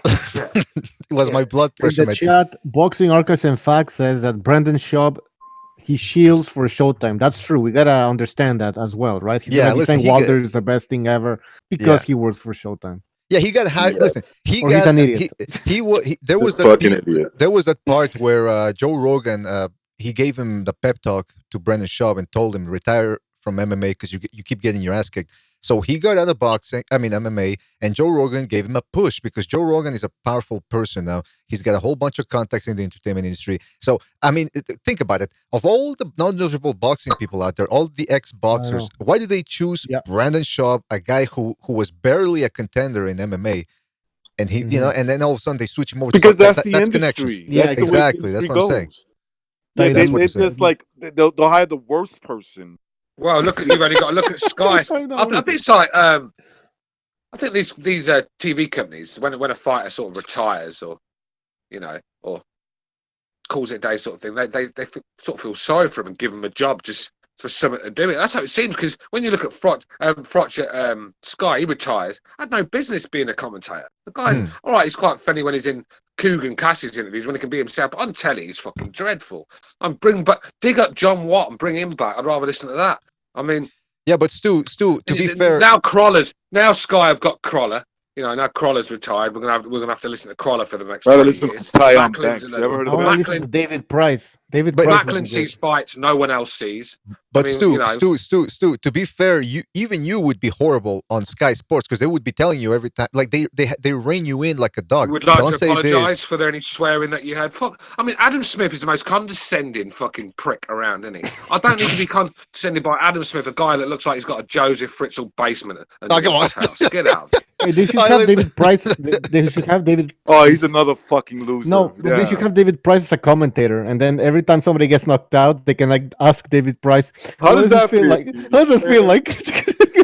Well, you don't really. Explain You'll what be he's like, well, you going don't. Well, Price, it'll be like, well, you don't really feel anything. You just wake up and there's a doctor above you, and you're in a But hospital. first The of all, gas can I mask, just can I oxygen Yeah, mask. Sorry. the first of all, oxygen mask is on, and you know, let me just stop. Hold on. Let me just stop everything because and you you motherfuckers. missed the main event. Let me just stop everything, man. Let me just stop everything because you motherfuckers walked through the fact that Stu just brought up a Joseph Fritzl reference. It's the first time since he's done it in years. Last time he brought up, what was his name? Warwick Davis, the midget. So you guys walked all over that one, man. That when somebody mentions Joseph Fritzl, you got to give me time to put up the picture like I'm doing now. All right? There we go. That was all I wanted to say. It's in. The phone lines. Yeah. Jeez. Listen, just last thing about Maidana Broner. That was a fantastic fight. And when the fight started, I think most people were nervous because Broner, we knew he had trouble against what's his name, Ponce de Leon, right? I never remembered Mayweather struggling against a guy of de Leon's caliber early in his career. Broner struggled against that guy. He also struggled against another dude within his first 10 fights on ESPN. So right away, you knew he wasn't exactly the hot stuff that they were trying to make him out to be. So with the first couple of rounds against Maidana, I was thinking, oh boy, maybe he can actually pull it off. And remember when he did that to Maidana, where he turned him around, he started humping him, pretending that he was fucking his ass. Yeah, like the fag that he is. Oh, God. Okay, wait a minute. The I recognize that he that, is. yeah. Please, we can't say that word. And I mean, the gay. What I meant to say was gay. The gay. I think about this dude that I fucked last night, and how his dick was big and his ass was tight, sucking on my cock like a candy cane, rubbing on my balls and fucking out my brains. All right, that was Adrian Broner's rap That's career right Adrian Broner's greatest hit right there. Exactly. But anyway, yeah, listen, when Maidana dropped him in the second, was it the second or third round? I think it was the second. Man, that was... Yeah. Yeah, that was definitely one of my favorite moments of 2013. Adrian Broner getting humbled. Yeah, Johnny Boy said it. I agree. The thing is also that he just represents everything that's. I don't know. I don't want to go too political. He just represents everything that I hate in a person today. Just right. They give this bum a chance to shine, and all he keeps doing is making a fool out of himself, and everybody's like, he's just being him. I'm like, yeah, him being him is being a fucking clown, right? And you cool with that's a good point, man.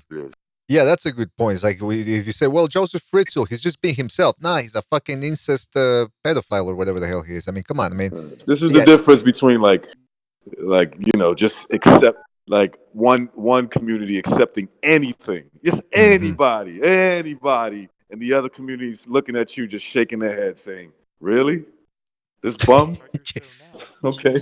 Well, listen. Anyway, Broner Maidana, definitely one of the best moments. I mean, imagine if that fight would have taken place when and we had a show back then. It would have been one of those shows. It would have been worth 3 shows. We would have been talking about that for about 2 weeks, because it was just. Hold on a second. I forgot. There were 2. Hold on.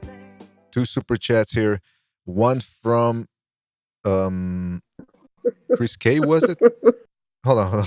Chris K says, breakout female fighter of the decade, Queen Rai. Oh, is that Ryan Garcia? Is he talking about my Ryan Garcia? No. That's not going to happen. It's not going to happen. And who else just donated? Was it Apology Man? Apology Man says, BDA, why do you always play that gay-ass rap song? Well, it's not my rap song. It's Broner's rap song. I mean, if you got a Broner's problem rap with song, right? Broner's. Yeah. Come on. Fight Scout said that Tank Davis was wearing a pink tutu in his last fight. Okay, come on. Well, I've shown you the picture of Miguel Cotto sparring wearing a tutu, right? Yeah. Cotto's real. Too. Apparently, it's real. The first time I saw it a couple of years ago, I thought it was somebody photoshopped it. It's actually real. He was sparring with a tutu on. I don't know if his daughter maybe told him, Dad, can you put a fucking tutu when you spar?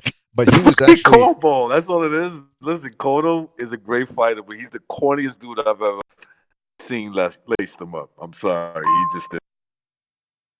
Yeah, he's one of those Phone guys. lines are open, people. He's one of those Phone guys lines that. are open. And Phone okay, so lines are open, people. The hell? all right. Like, hold on. Butch is saying the phone lines are open. We got we haven't even scratched the surface yet of the best moments of the decade. So, but let's go to a phone call, see if somebody has a suggestion that they can Actually, make. Hold on a second. All right, 48. All right, hold on. 484. You're on the line. 484. What's going on, boys? How we all doing? Good. Is this Jackson? Yes, sir. How you doing, man? I'm good. I'm a little sick. I think I fucked around with the wrong girl, but everything is good. I just want to say some stuff about Broner because I know he's a clown and he's a pussy now, but we have to give him a little bit of credit in that first Maidana fight because he came back strong and he did fight. He came back tough, and I give him credit for that. That might have been the fight that ruined him, but he did come back and he did try to win, and he picked up some rounds while he was getting his ass beat, and he showed hard in that fight. And that's one thing you can't knock Broner for. He does have heart, and I think we at least have to give him that. I don't know if you guys agree or not. Look, what I'll say is this: I don't have a problem with the way he fights. It's just that he's always talked bigger than he was. He's always been promoted bigger than he was. That's the problem. Especially his mouth. His mouth is you would think he's the baddest thing going down, and he's the furthest from that. He's not. And then he gets his ass beat. He's still talking shit. It's like, dude, you're a clown. You know, at one point, I want to see you get your jaw broke, just so that you can just so we can't hear you. In terms of fighting, the kid has warrior instinct. He's a fighter. I wouldn't recommend anybody close to his height to fight him. If you're not a boxer, you're not a well conditioned fighter. He'll beat the shit out of you. Okay, but in terms of like going into a boxing ring and competing against guys who take the craft very serious, he's not what his mouth tries to tell people he is, and what his promoters try to tell people that he's the next Floyd Mayweather when he's not even. He's more like the next Chop Corley, and there's nothing wrong with that, right? It's just that Chop never talked as big as he did. All right, so.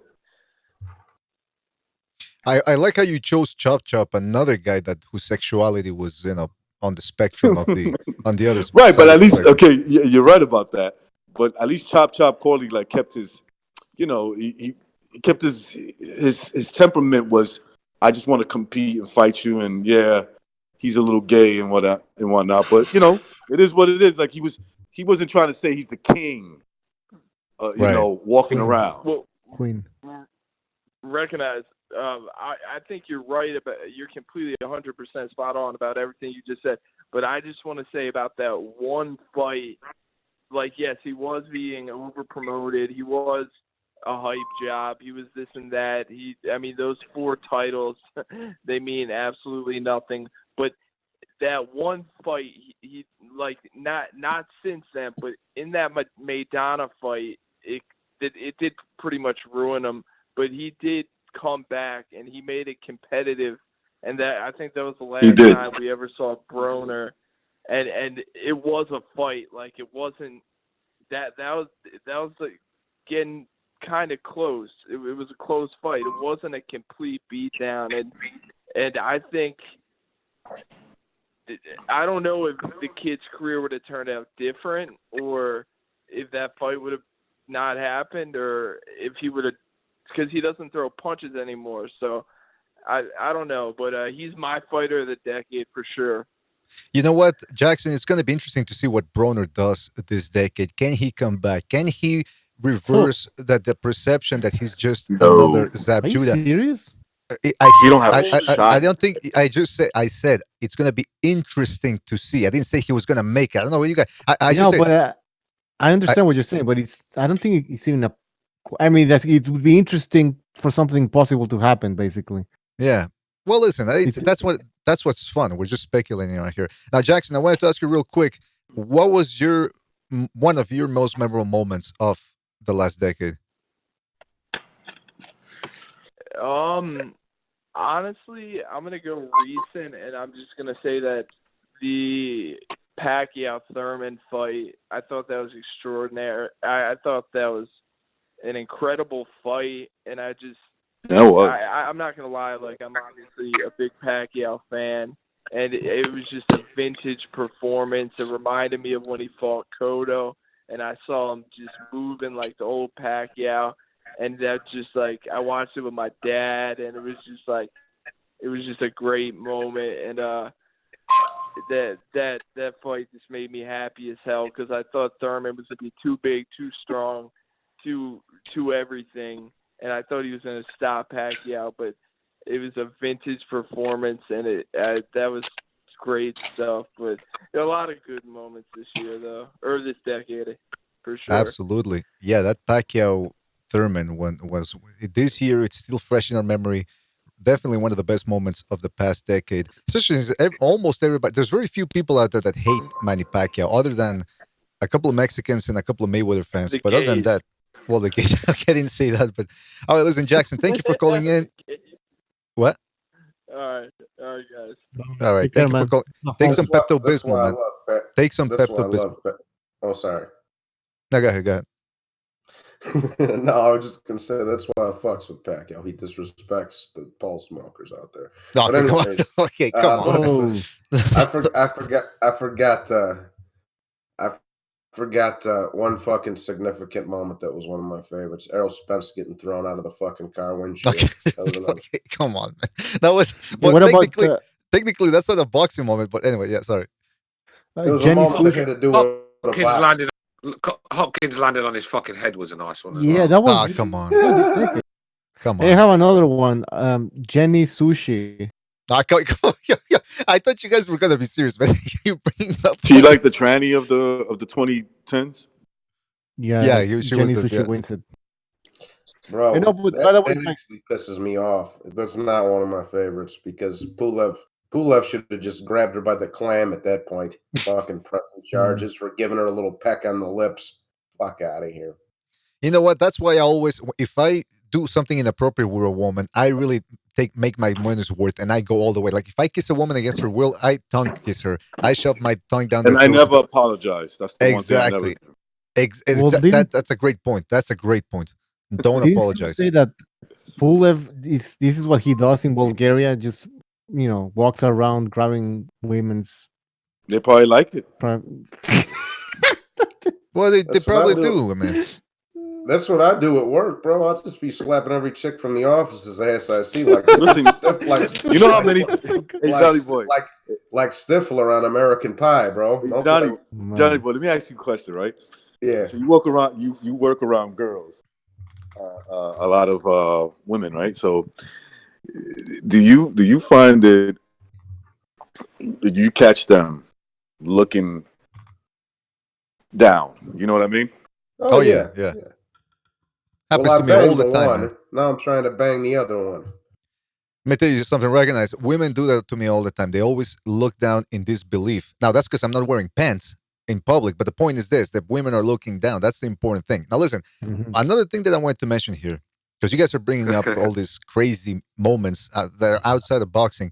One thing that really sticks in my mind is how volatile and unstable boxing can be. Because Nonito Donaire in 2007, in the decade previous to the last one, he knocked out Victor Chinian, who was a monster back then, and he knocked him out cold, like really an impressive knockout. And he went on to have another impressive knockout 4 years later against Fernando Montiel.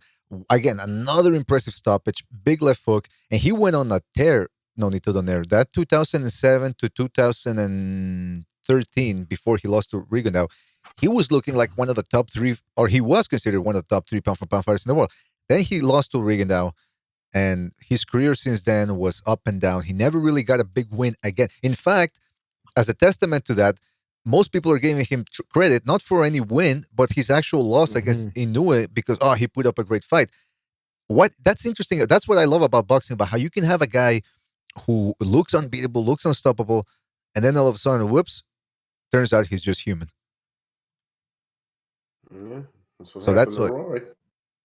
But yeah, exactly. Roy Jones is another guy that comes to mind. Gets knocked out by Tarver, and afterwards it's just knockoutville every 2 years, man. And honestly, Tarver, I mean, I ain't got nothing against Tarver, but like to be honest, he wasn't nothing real special either, bro. Like, I mean, he was a good fighter, but he He wasn't just a good had fighter. Roy's number. He just Yeah. had. I always said, like, I think to me, he just had Roy Jones' number. He said, didn't Tarver compete against said, do I think Roy Jones is the best pound for pound fighter in the world? He said, hell no, I don't even think he's the best fighter in Florida. Oh yeah. Yeah. Hey, let me ask you this too. How about memorable moment? Cotto winning the middleweight title against Martinez. Now I know you're gonna bring up the knees, and I'm talking about Martinez's knees. I mean, both Cotto and Martinez have shaved knees in their private lives, but I'm talking about Martinez's actual. He remember that thing about okay, because let's rewind for people that might not know what we're talking about. Cotto at the time had lost against Austin Trout. People actually thought he was finished for the third time in his career. He steps up from junior middleweight to middleweight to take on the lineal, legit middleweight champ of the world and ends up knocking him out. And it was a fight where most people were picking Martinez. So, guys, did you think that was a memorable moment? Yeah. I mean, I remember watching that. We was playing cards and shit, bro. And my pops was like, fucking motherfucking Cotto don't look like he's going to lose shit in the next fucking 3 weight classes, bruh. Because he looked sharp and all this other shit. And then my fucking homeboy was like, because Martinez's trunks kept falling off his ass. And my boy was like, bruh, pull up your fucking diaper. Pull up your fucking diaper. I knew he was done. I knew Sergio was done. Yeah, see, I didn't know. But you know what? I was at college. So I took a bet with fucking Ness, the little hater that he is. And he never wanted to give me my props on the boxing voice. No kidding. Oh shit, another virus. Talking about, you didn't say that. Like, you was just hating. And I told you that Sergio is done. That's the type of guy that lends you lend him money and then it's like, what money? Yeah, exactly. He's one of those types. And he blocked me from calling in. Or not blocked me. Anytime I would say something, just hang up on him. He's lying. I'm like, you're a faggot, man. All right. I didn't tell you. I didn't tell you that you're crazy. Cotto is gonna beat him because his knees are done. And he was just he was so. I don't know if Stu was on the boxing voice at that point. He was so salty after that fight. Remember, he's Dominican, so we got that little Puerto Rican Dominican. Yeah, that's true. Was it a big bet recognized, or was it just like a cool 100 or something? No, it wasn't. We didn't bet money. What happened was he said, "Okay, I had called to give him my pick, and I said, look, I think Cotto got this because I think his knee is done. I'm Sergio. I think Sergio's knee is done. He looked bad against him in the Murray fight. He was like falling all over the place. Yeah. I think that Cotto will pull it out. I didn't even think Cotto was going to knock him out. I said Cotto might drop him once and go to the scorecards and beat him on points. That's what I said, right? That's all I said. And he said, that's the Puerto Rican in you. I laughed with him. I was like, but I didn't get into no details. I don't like Cotto. Like, you guys know that.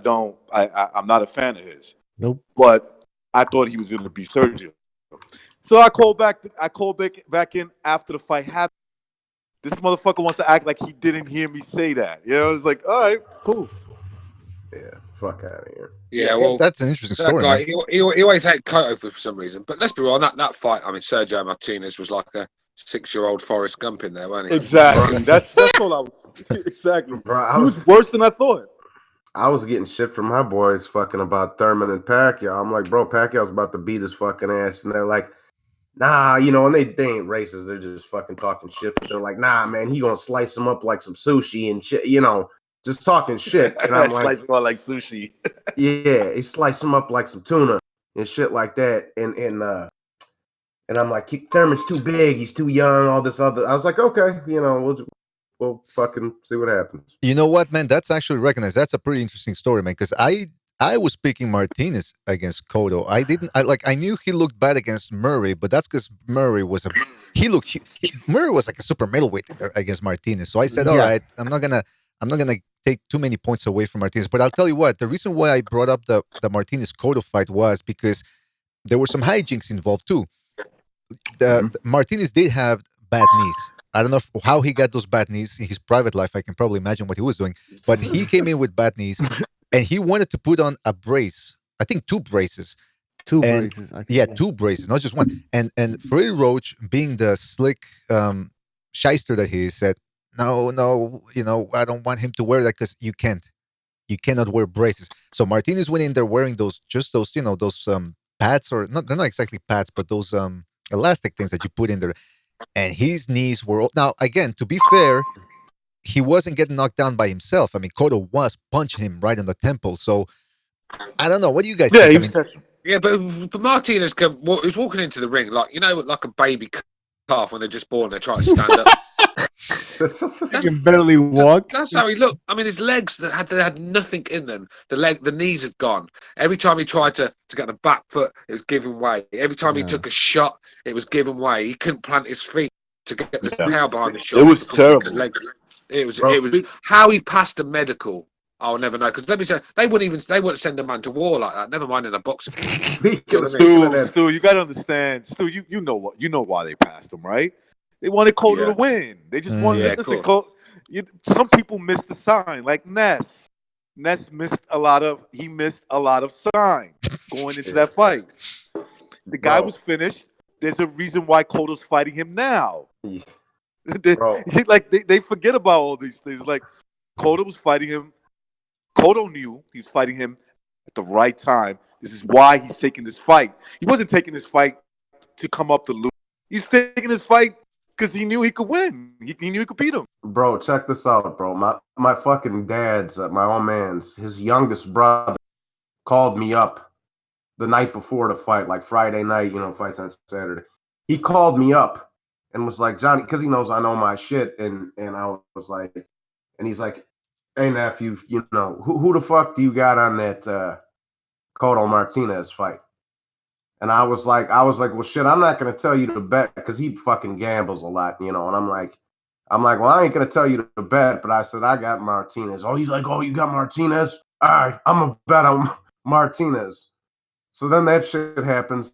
Sunday morning, he's like, you little dumb motherfucker. Hey, listen, hey, who's dumber? You? Yeah. I say he is. Because he's like, your fucking brain shot like homeboy's knee. What the fuck's wrong with you? Yeah, you gotta do your homework when you fight. Don't take somebody's spread. Yeah, I said, Uncle, I don't want to tell. I said, Uncle, I don't want to tell you to bet $300 and me be wrong. You know what I mean? And he's like, fuck it, I'm gonna gamble. And I was like, all right.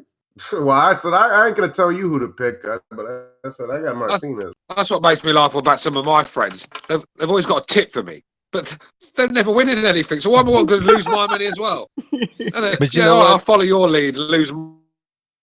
That's the interesting thing about the Martinez Cotto fight. It's can we give Cotto credit knowing that he beat essentially a cripple in there? You know what I mean? It's like you didn't really beat the guy at his best. And Martinez, say what you want about him.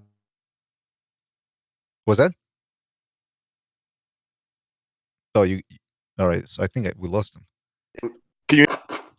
If you want to look at it in a historical way, yeah, I guess it was a great accomplishment. What the fuck is this, bro?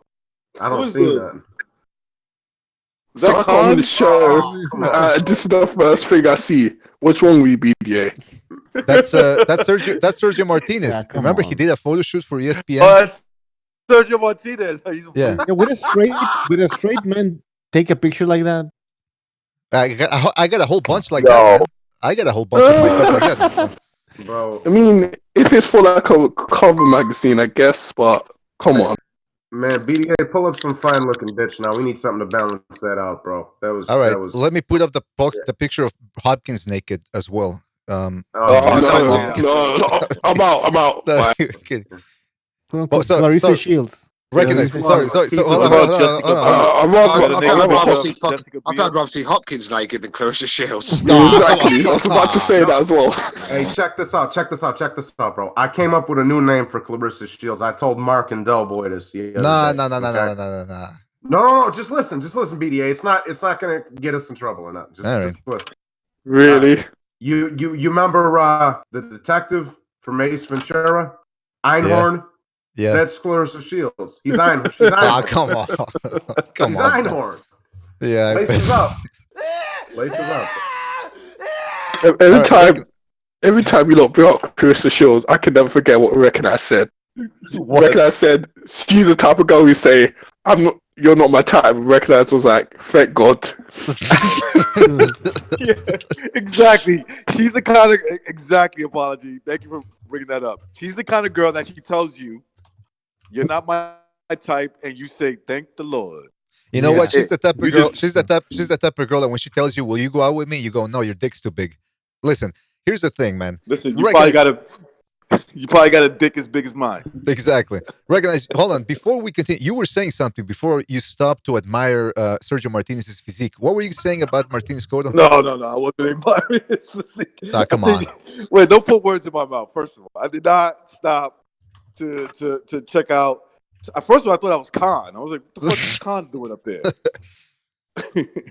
No, I was just gonna say that I kind of lost track. I'm sorry. You're gonna have to come back to me. All right. Now listen, hold on. Let's talk about then another moment. Because who was it? Hand History or somebody in the chat room said he wanted us to talk about Bradley Pacquiao 1, which I don't know how much there is to say about that because they ended up wrapping up their business. 2 fights, the Pacquiao beat him twice. Why did he pick the first fight? Like the second or third fight was way more entertaining. Well, I think he wants to talk about the first fight because of the controversy and the dubious decision. Okay. I'll never forget what happened to me that night. Check this out. That was the one and only Pacquiao fight I ever missed. Okay, I had a big test on Monday or something. I was away at college. You know, I never finished. But that was the night I decided to jump on the highway at 4:00 in the morning, hammered with a couple of blunts for the cruise. Jeez. And I backed up and I just barely tapped this car. The cop got on my ass and I took him on a fucking speed chase through the middle of the ghetto in Milwaukee. And then I fucking tree. That's a great. The cop was the cop was so cool. He didn't even give me a fucking DUI either. He just. That's a great story for the kids there. You earned his respect by giving him a good chase. Yeah, bro. Bro. Hey, I used to love to get take him on a chase on a motorcycle. I was out, boy. Oh man. You know what I used to do? I would stop. I pulled over, and they're like, "Yeah, turn the engine off." They I see them by the car, they kind of in, but they're ready to jump back. They're out, but they're ready to jump back in. I'm like, yeah, no, I'll turn it off. Then I see them do that little stutter step, and then holy shit! And what happened? I'm out. You ain't catching me, buddy. You know that. Oh, reminds me of that scene in what was it called? Dead Man on Campus, the movie, where this guy he starts taunting the cops and he goes, "Do I smell pigs in here?" No. What did he say? Do I smell bacon? And then he takes them on a car chase, and then he goes, they hate it when you do this." And he pulls out a gun and starts shooting at the cops. Oh man, that's a great way to get killed, man, for sure. Well, I've never done that.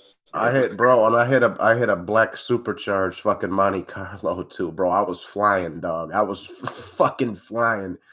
I fucking crashed that bitch like Vin Diesel on the first one. All right, listen. I wanted to bring it up too. So Cotto versus Martinez. I tell you something else related to Cotto, and recognize you like this because you don't like Cotto. I liked the build up to Cotto Margarito, the rematch. That was one of my favorite hypes up for the fight too. Because Margarito was just punking him Gangster. throughout. He was just a fucking. I gained more respect for him in that whole 24, whatever it was called back in HBO, the face to face that they used to do. Oh, Face off man, with come on! Max You didn't Kellerman. respect that when he laughed at him. Yeah, when he told him what he said, I don't fight to die. In Spanish, it sounds better, right? Like it's like he sounded like a real bitch. Cotto. Recognize. You were there, yeah. right? When we were watching the clip, I think Apology was there, Recognize was there. I think Precise was there. Stu Precise. Yeah. I don't think I watched it. No, I didn't think I watched it. Because we watched it together. We haven't released it yet because we don't know if we're gonna get a copyright or something. But we watched that clip because we were watching a bunch of clips, and we watched that face off with Cotto and Margarito. My favorite part is when Cotto had this whole thing prepared where because he was pissed off about the hand wraps.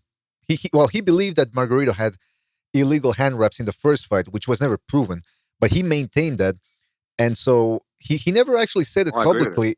He never said it publicly until the build up to the Margarito fight. So he goes into the face off, and he's got a picture ready that he thinks is gonna blow everybody's mind away with.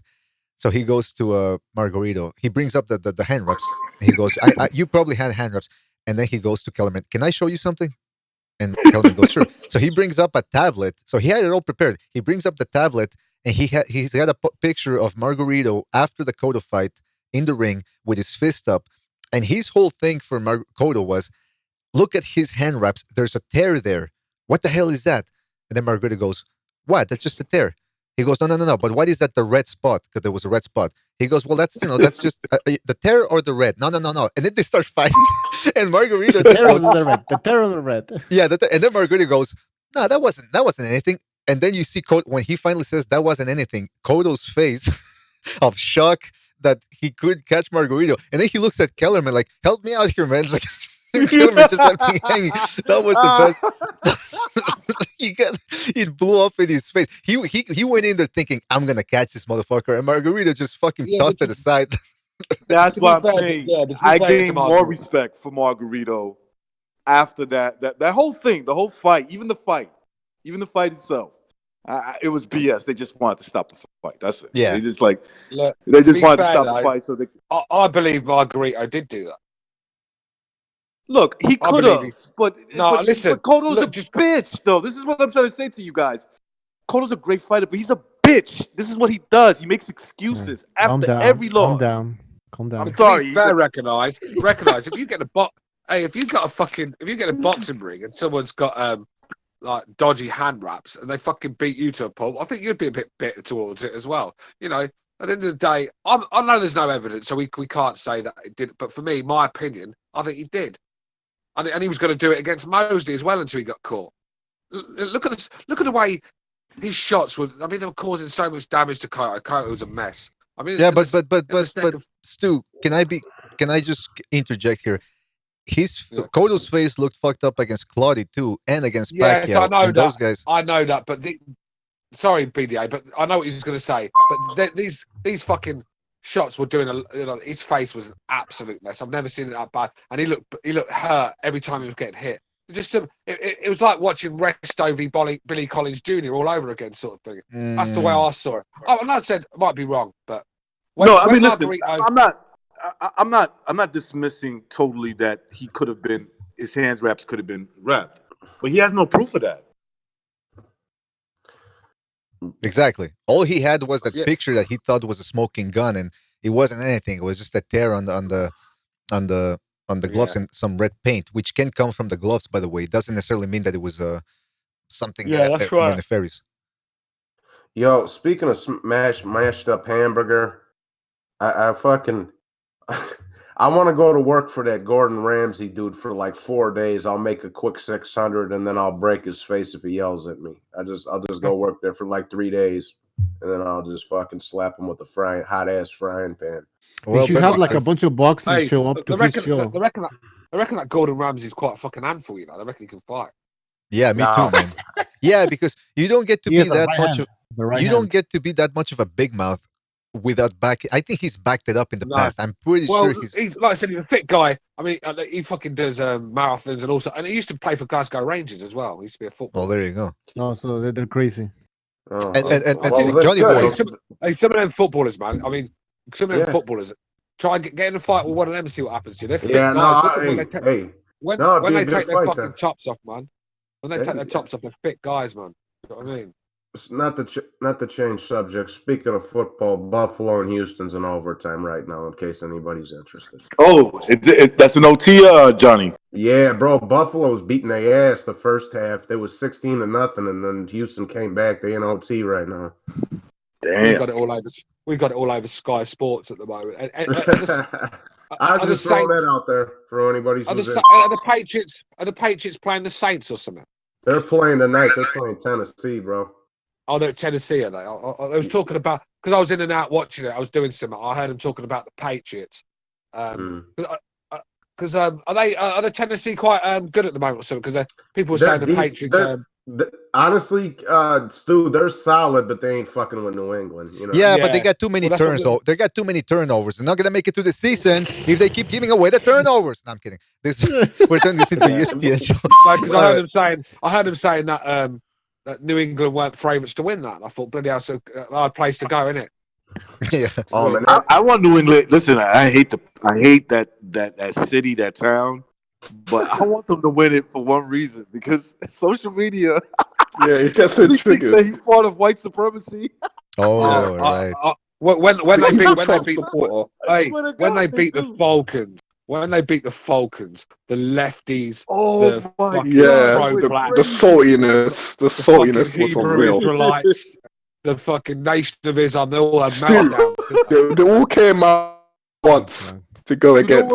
What's crazy? They made me a fan, just like Donald Trump. I saw a tweet. I couldn't stand Donald Trump before he ran for anything. I thought he was a weirdo, all that stuff. They made me a fan of him. Like they just did. Fuck that. I mean, I saw a tweet something like when the Patriots won. I saw a tweet like that said Super Bowl #Super Bowl. Trump and white supremacy wins again. Listen, the only reason, lies detected there. He's 100% right. Let me just. Do you know the fucking irony of that? Sorry, Johnny boy. Do you know the irony of that game? Is that a black guy called White got the winning try? Of course, his name's White. Just so here, let me just straighten this out real quick. So yeah, New England, Tennessee play tonight. Minnesota goes to New Orleans tomorrow. And I believe Seattle goes to Philly. And I'm going for Seattle to beat Philly's ass. I can't. See, I want Philly to win. I can't stand Pete Carroll. But and then Green Bay, my Packers, the Niners, KC, and Baltimore got the bye week. Let me tell you something. You know what I think wins, Johnny? Hold on. Yeah, just listen. We're talking football here, but the only reason to watch football nowadays, I mean, the only reason why I started watching football is because of the male cheerleaders. That's what I like about the NFL. They're very progressive. And by the way, guys, remember there's that NFL. You like Obama's son, right? Obama's son, that's a cheerleader. No, but there's that. Well, wait a minute. And there's also the. Here we go. He's going to put on a picture now. Oh god. Well, okay, hold on. Apology. What do you get against progressiveness? That's what I got to know. And also, don't you like these male cheerleaders? Because there's one of them I put the picture up before who looks like Anthony Joshua. Look at this guy. Where is he? Hold on a second. He's coming up in a couple of seconds here. Oh, come on. I remember the one you showed looked like Obama's son. Like he could Only looking like that gay motherfucker off a Scary Movie. First of all, look at this guy. Yeah. Look at this guy on the left. The guy on the left looks like Anthony Joshua. He does look like Josh. And the guy on the right, looks like an albino Zolani Tete. Look at him. Yo, why are they weird, man? Man, check this out, bro. The only reason, and I know I didn't mean to bring up a whole football thing. I'll give you a quick update, but fucking bro, this is the problem with this shit right here. Oops, sorry about that. Again, I'm having difficulties with Discord here, so it cuts off every 50 minutes or something like that. Hold on a second, everybody. We'll be back with the panelists here in a couple of seconds as soon as I get this Discord thing straightened out. Male cheerleaders, that's what we're talking about now, I guess. What the Typical fuck does that American mean? thing, cheerleaders. We just didn't have them in the UK. When we was playing football, we just didn't have 11 girls with skirts on cheering away. It's an American thing, I think. Hey, by the way, Johnny, man, I'm Mhm. gonna say we always do this pool of who's gonna win before the playoff starts. I got Green Bay winning it all. Do you? Yep. Green Bay. I'm pretty Green good Bay, at this stuff too, I Johnny. don't even know much about the sport, but I'm Green pretty Bay. good. I'm pretty good at this, like these matchups. I'm not saying I always win, but I always get like the final two guys, just about. What's it called, bro? The only thing with that, Green. bro, Oh, is real quick, Johnny. Sorry, Green Go Bay, ahead. Kansas City. Yeah. All right, That's so what I hold got. on. Sorry to I'm gonna interrupt, but go people. with. I'm gonna go with the. I usually pick the Patriots. I don't see them winning this year. I'm gonna go with the New Orleans Saints. Okay. You know who my pick was, bro? Last thing, man. Last thing, because we got to move on from this NFL thing. I got Baltimore winning the whole thing, but I just don't think Green Bay is getting past the Niners because they're going to have to go to San Francisco. Yeah, but they got to tighten up their defense, man. They got to tighten up that No, defense. BDA, go ahead. They got to tighten Okay, up that sorry. defense. Otherwise, they're not going to make it. They're not going to make it to the season. And can they tighten up that defense? All right. That's my new ESPN voice. Listen, I just Calm down. Yeah, sorry. But I just wanted to bring it back to boxing because people are going to get, how people are going to get. That's okay. That's okay. Boring. Uh-oh. All right. Apology, man. It's been 2 hours. Was that? Oh, shit. Okay, yeah, we got to move on because it's been 2 hours. We got to end this soon. But just real quick, staying in line with the best moments, of the most memorable moments of the decade, you guys brought up Bernard Hopkins and how he got launched out of the ring. Now, I don't appreciate that because I'm a Bernard Hopkins fan. But Great moment. Great. No, stop it, man. I wanted to bring up the fact that he actually became in the past decade became the oldest champion of all time, and I think it's gonna be a long time, man, before anybody can beat that. It's gonna take a hell of a con man to pull that off. I'm telling you right now, it's gonna be tough. But I don't think it'll be done. I mean, listen, say what you want about. That's like con man. I mean, businessman. That's what I meant to say. Yeah, I don't know if Luis Ortiz could have done it the other night if he pulled it off because he's in his fifth. Yeah. Yeah, but I mean, listen. In all seriousness, yes, Bernard Hopkins' record is probably not broken in terms of because I don't think the anyone's age. going to be allowed. No one's going to be allowed to get away with popping what he's took over the year. I mean, he's a science lab in himself, and I don't care. He started calling himself the alien. If he calls himself the alien or whatever he is, he's a freak in nature. What people keep saying, that guy needed substances to carry on fighting at that level, at that fitness, to his 50 years old, and not just that, taking shots off world-class punches as well. I mean, He took off shots off this is prime a fact, Prime Kovalev. Exactly. Here's another thing for anybody on the panel that's 40s or more. You know that your pain resistance goes down. This is when they always say power is the last thing to go, which is sometimes I think it's misused sometimes, but this is the age where power starts to go just a little bit. If you maintain yourself like Kenny Porter, you can still have a lot of power. That's right.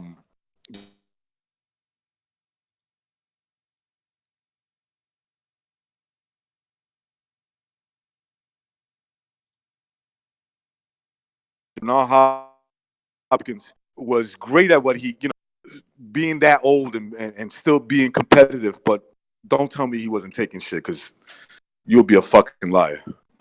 Yeah, that's true, man. He was probably on something. But listen, if you want to make it as a world-class fighter well into your 40s, you at least have to have great skills in defense, and that's what Hopkins had in Aces. So to me, that was a memorable event, man. The second Pascal fight, because it was in Montreal. It was a record-breaking event in terms of what happened there with Hopkins. It was a pretty good fight. Hopkins wasn't clinching. He wasn't stalling. It was a nice, clean fight, at least in terms of action, not in terms of his blood test.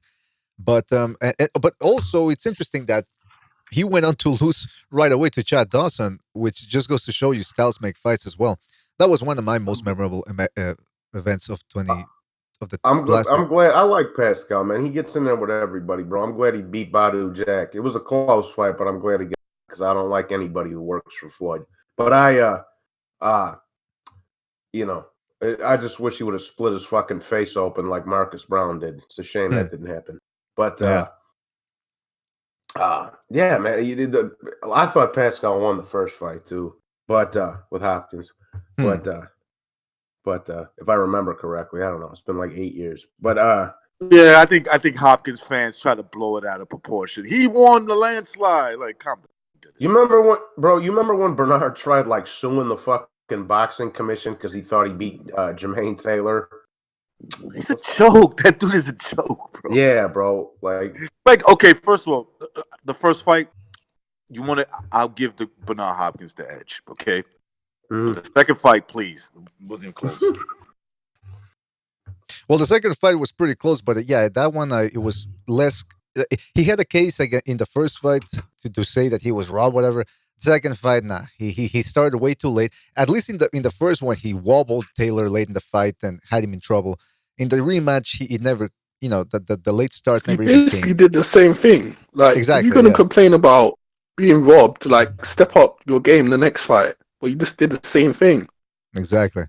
Now Bernard flosses his teeth with an extension cord. Oh, come on! Hey, didn't he get caps though? He got caps in the recent years, so he doesn't have those gaps in his teeth anymore. He got himself those high price caps from Philadelphia. Now listen, another great memory from the last decade, Sergio Martinez knocking out Paul Williams, because Paul Williams was a lot like Jarrett Hurd. He was a non-stop come forward fighter. People thought they had a brutal war, him and Martinez, in the previous decade when they fought in 2009. And then in 2010, people were saying, well, this time it's going to be different. Paul Williams, he knows what he's going up against, so he's going to be better prepared, blah, blah, blah. And this guy who had never been dropped before, as far as I remember, gets knocked out cold. Iced, exactly. That was shocking when I saw that. It was like, he came out of nowhere, like man. He killed him. It looked like he literally killed him. That's how hard he hit him. He didn't move for like minutes. Like, he was just still. Dude, it was the perfect shot, perfect momentum from both Sergio's punch and fucking Paul Williams walking right into it. It was just, it doesn't get any better than that. And it was lights out, bro. He was done. I think Max Kellerman said it. He was knocked out before he hit the floor. Yeah, he was yeah. Absolutely, man.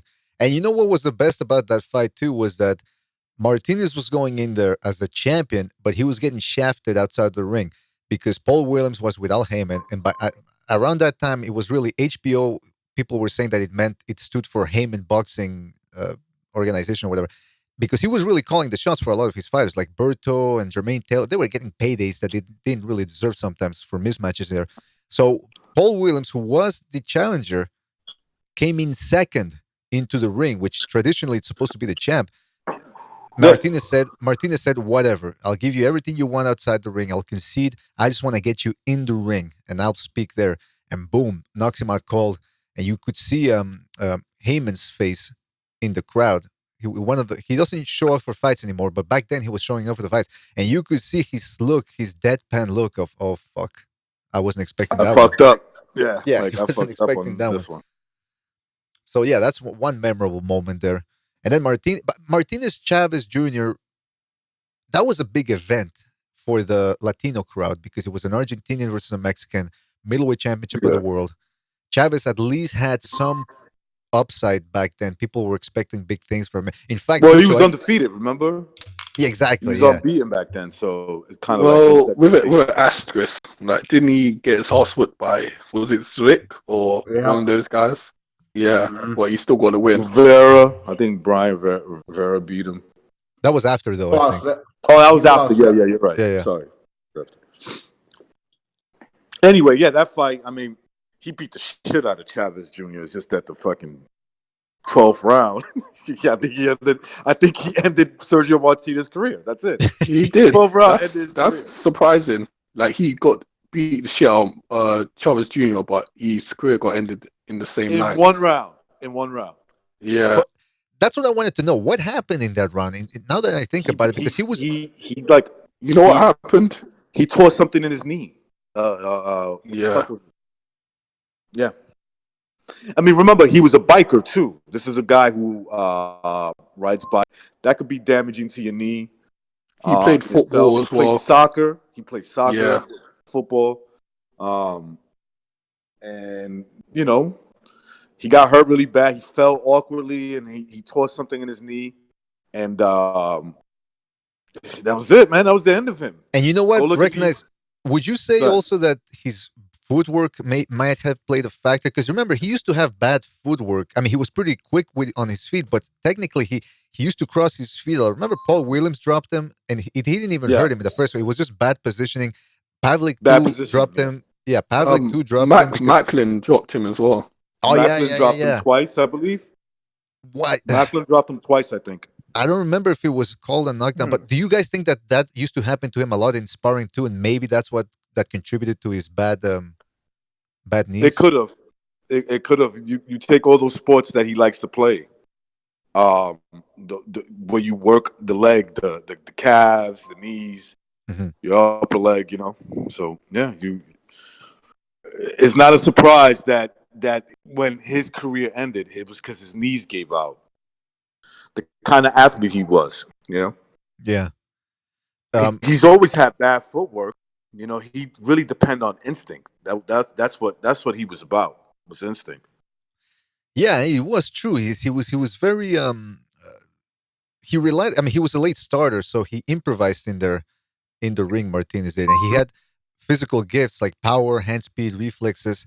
But it's just it. Ah, come on. Are you gonna tell me this gave me a fucking virus? This picture, anyway. Yeah, he was making up a lot of it with power and just athleticism. Not he was a late starter who mixed in. He was like a jazz singer, freestyle jazz singer. Hey Stu, are you leaving, man? All right, we're gonna have to go too soon.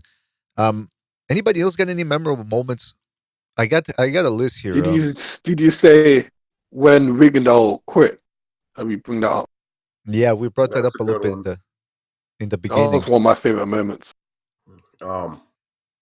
Yeah, seeing Rigondeaux quit was one of my favorite because I just knew the videos are gonna be sweet.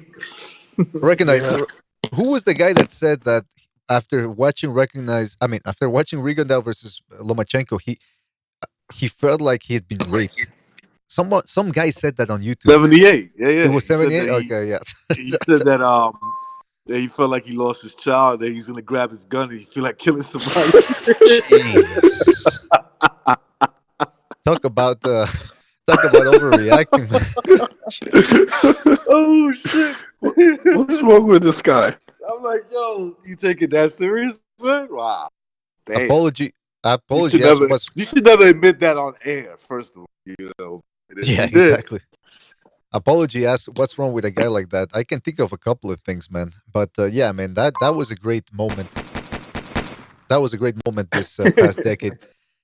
I wanted to bring up too. Also, one of the things I liked about this past decade was the tournaments. Finally, tournaments came back. We had the completion of the Super Six tournament in the super middleweight division, and then of course the WBSS tournaments. The cruiserweight one was fantastic. The junior welterweight one was great. The bantamweight one ended up with a bang as well. So I'm glad tournaments are back, and hopefully they continue to showcase this stuff, and hopefully more fighters realize that it's actually good for their career because it ends up tying up loose ends rather quickly. Within a year or a year and a half, boom, you're undisputed. So hopefully we get more of those. Also, Triple G. I mean, Triple G's rise and reign, circa 2012 to about 2017.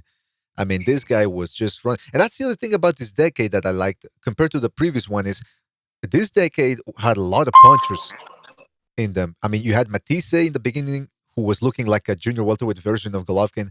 You had Golovkin, you had Kovalev, you had Stevenson. Now you have Inoue. Errol Spence for a while was looking like one of those types of punchers as well at the story. The previous decade, we didn't really have that many punchers at the high level. Maybe Darcinian, Pacquiao.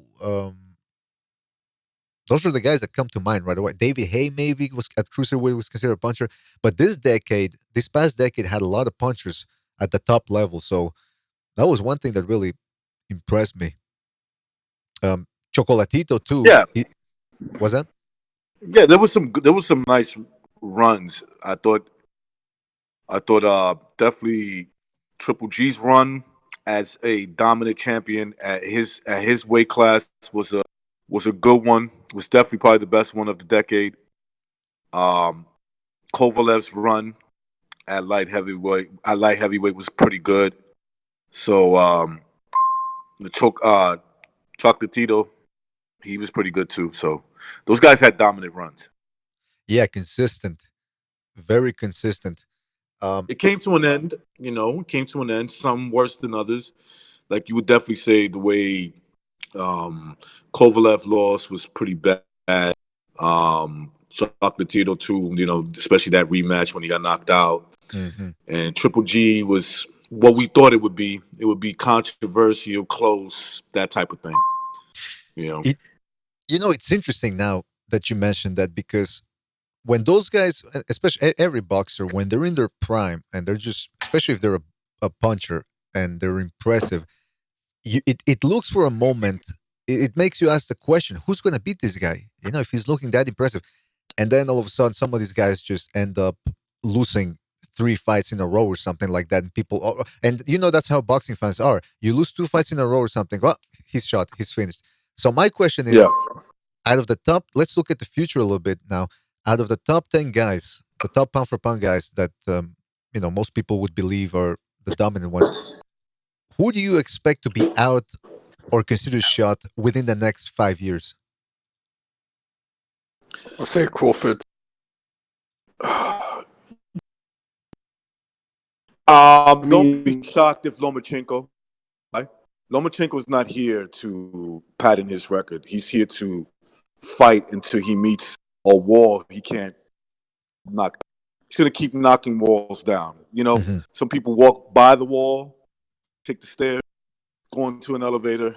Not him. He wants to go through the wall. So one wall is gonna fuck him up eventually. You And find these guys who are like 5'9", yeah, 150 pounds. he's It's fighting like, the best come on. fighters. He's gonna run into a wall, and the faggot excuse me, the gay fans, Okay, come on, the man. gay ops, You're the killing me gay over here, man. ops will criticize. The gay ops will criticize him for it, and the real ones will appreciate what he did. Yeah, that's true. That's true. But you know what? That's a good pick, Lomachenko, because like you said, first of all, the fact that he's taking on everybody, he's willing to take on everybody, and not everybody's willing to take on him. But also because he has been looking in his last couple of fights, like maybe his body is starting to wear down a little bit. I'm not saying that he's looking shot. What I'm saying is he's finally looking like these fights might be taking their toll on him. For example, the Linares fight, he really had to push himself to beat Linares. Same thing with Pedraza. It wasn't as competitive as a Linares fight, but it was throughout the fight consistently. Pedraza was giving him fits with the feints. Same thing with the Campbell fight. So now he's going to be taking on Teofimo Lopez, probably a guy like Devin Haney once Haney becomes a little bit more mature. I mean, the next decade looks a little tough for Lomachenko, for sure. For sure. Yeah, you got to take into consideration the guys we're talking about in their 20s, very early 20s. He's in his, I think he's going to be 32 this year. And so, he's more likely got what, 3, 4 dominant years? Mm-hmm. We're talking about dominant years where if he's lucky, 3 or 4. Okay, that means you can't get hurt. You can't have one of these wars. The guy doesn't fight that way. He doesn't avoid confrontation. There's a guy who look. Take a guy, take a legend, because that's what you're doing. Take a legend and go into the toughest bar and say, "I want you to fight 10 guys." If he gets past 3, you're looking at somebody really good. He gets past 5, 6, 7, 8, 9. What are you talking about here? You're talking about an animal, bro. He's a beast. Mm-hmm. Okay, that's what you're talking about. Absolutely, man. Absolutely. I mean, this guy, just the string of people he made quit.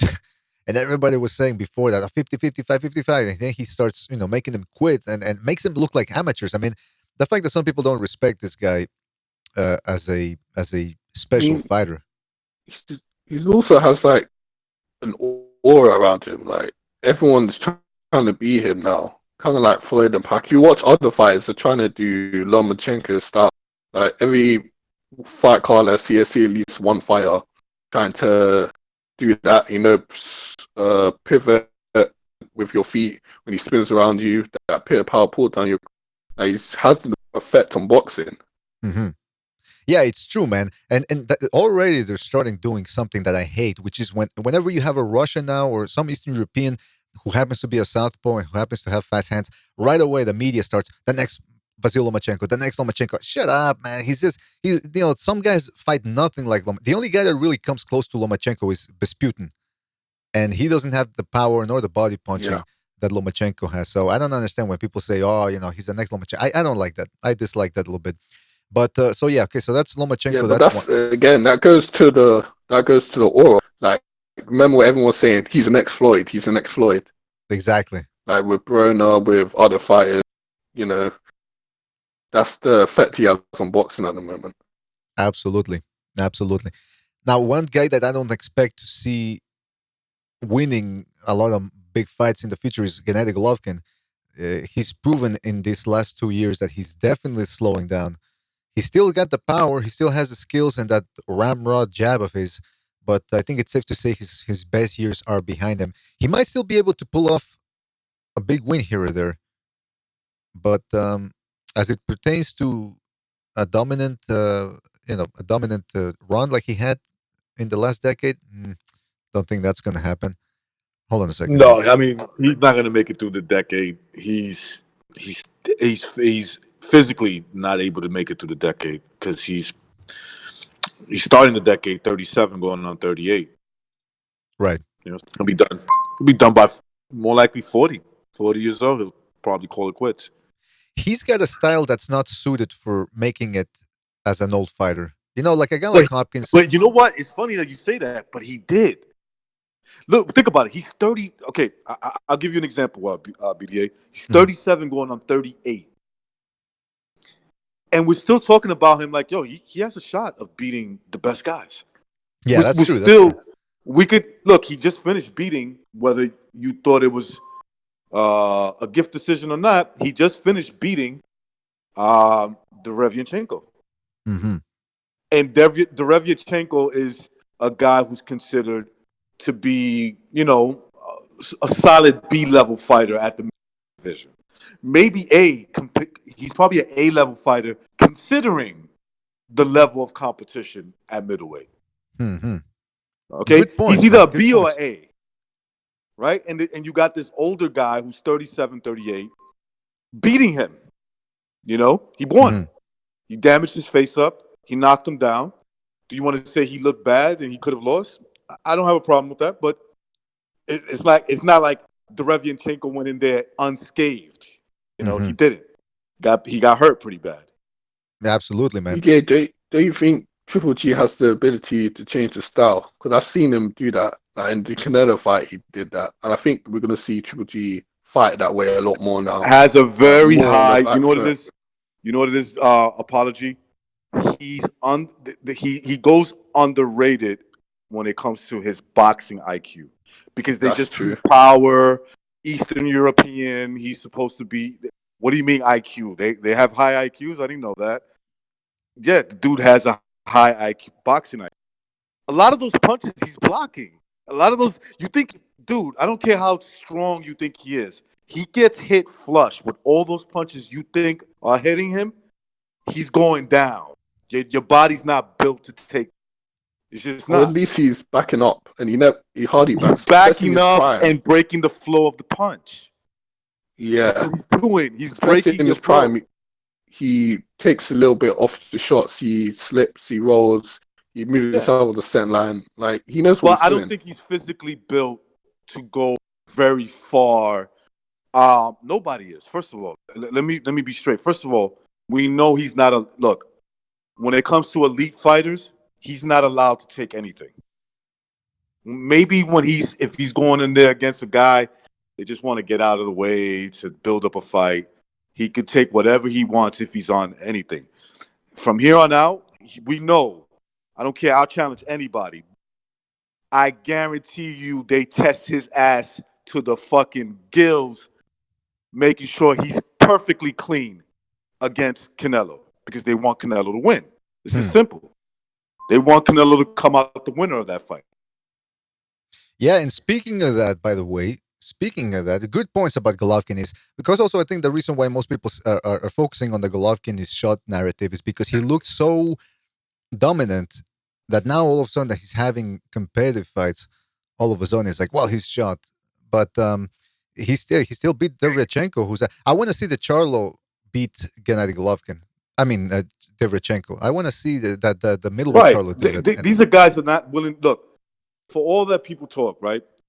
You know, they love to say, well, you know, it wasn't until the challenges started getting bigger for Triple G that we started noticing he started to look human. But I'm saying to myself, you never thought to yourself he's just getting older? And how would you even know that he's fighting better competition? Did Danny Jacobs fight any of those guys that Triple G fought? Well, all the answer is no. The answer is no, he didn't. Yeah, that's true. Yeah, prior to their fight, he didn't fight the Murrays. He didn't fight Gil. Macklin. He didn't fight Macklin. Curtis He didn't fight none of these guys. So how do you know he was just automatically better than them?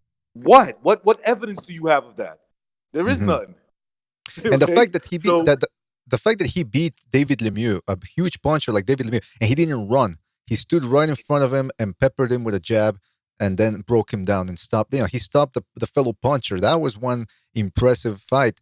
And I'm telling you, BDA, watching that shit in person was like watching a fucking masterpiece, a boxing masterpiece. A guy stand right there and not get hit, just using his jab, boom, boom, boom, moving little foot, you know, doing this little lateral here and there, and maybe backing up a little bit here and there.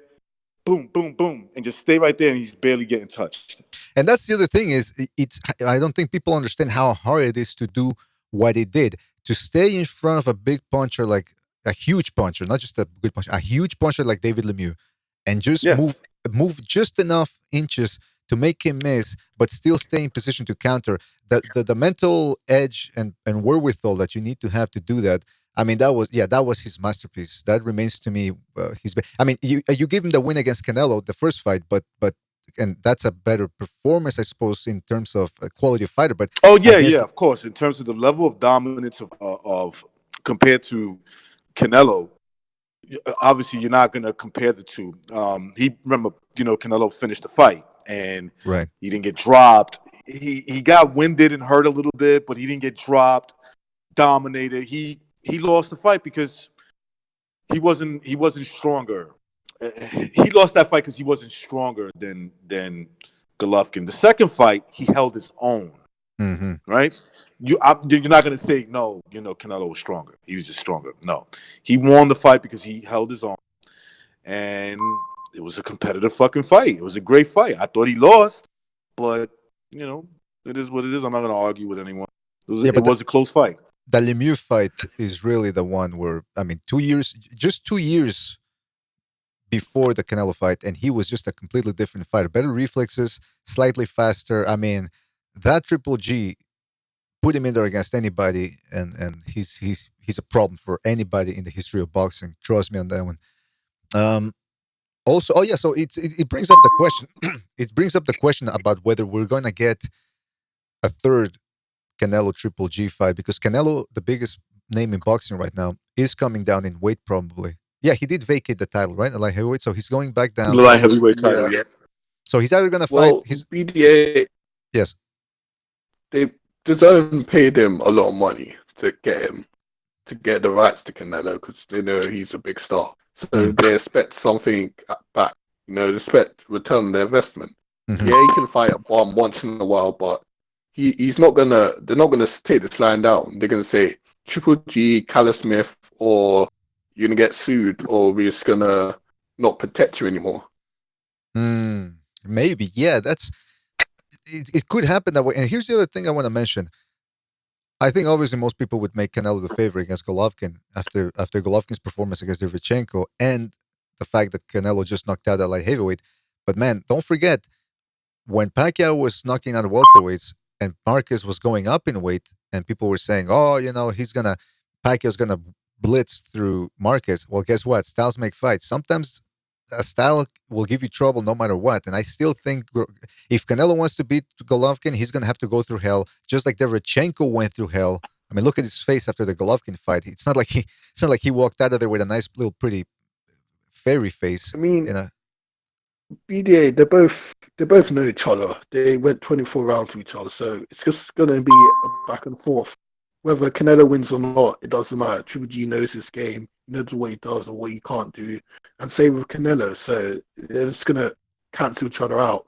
But the younger guy, Canelo, will probably win. Yeah, that's probably what most people are expecting. And it's finally, Canelo's going to say, "Oh, I was always better than him." Yeah, 2 years after the actual first fight.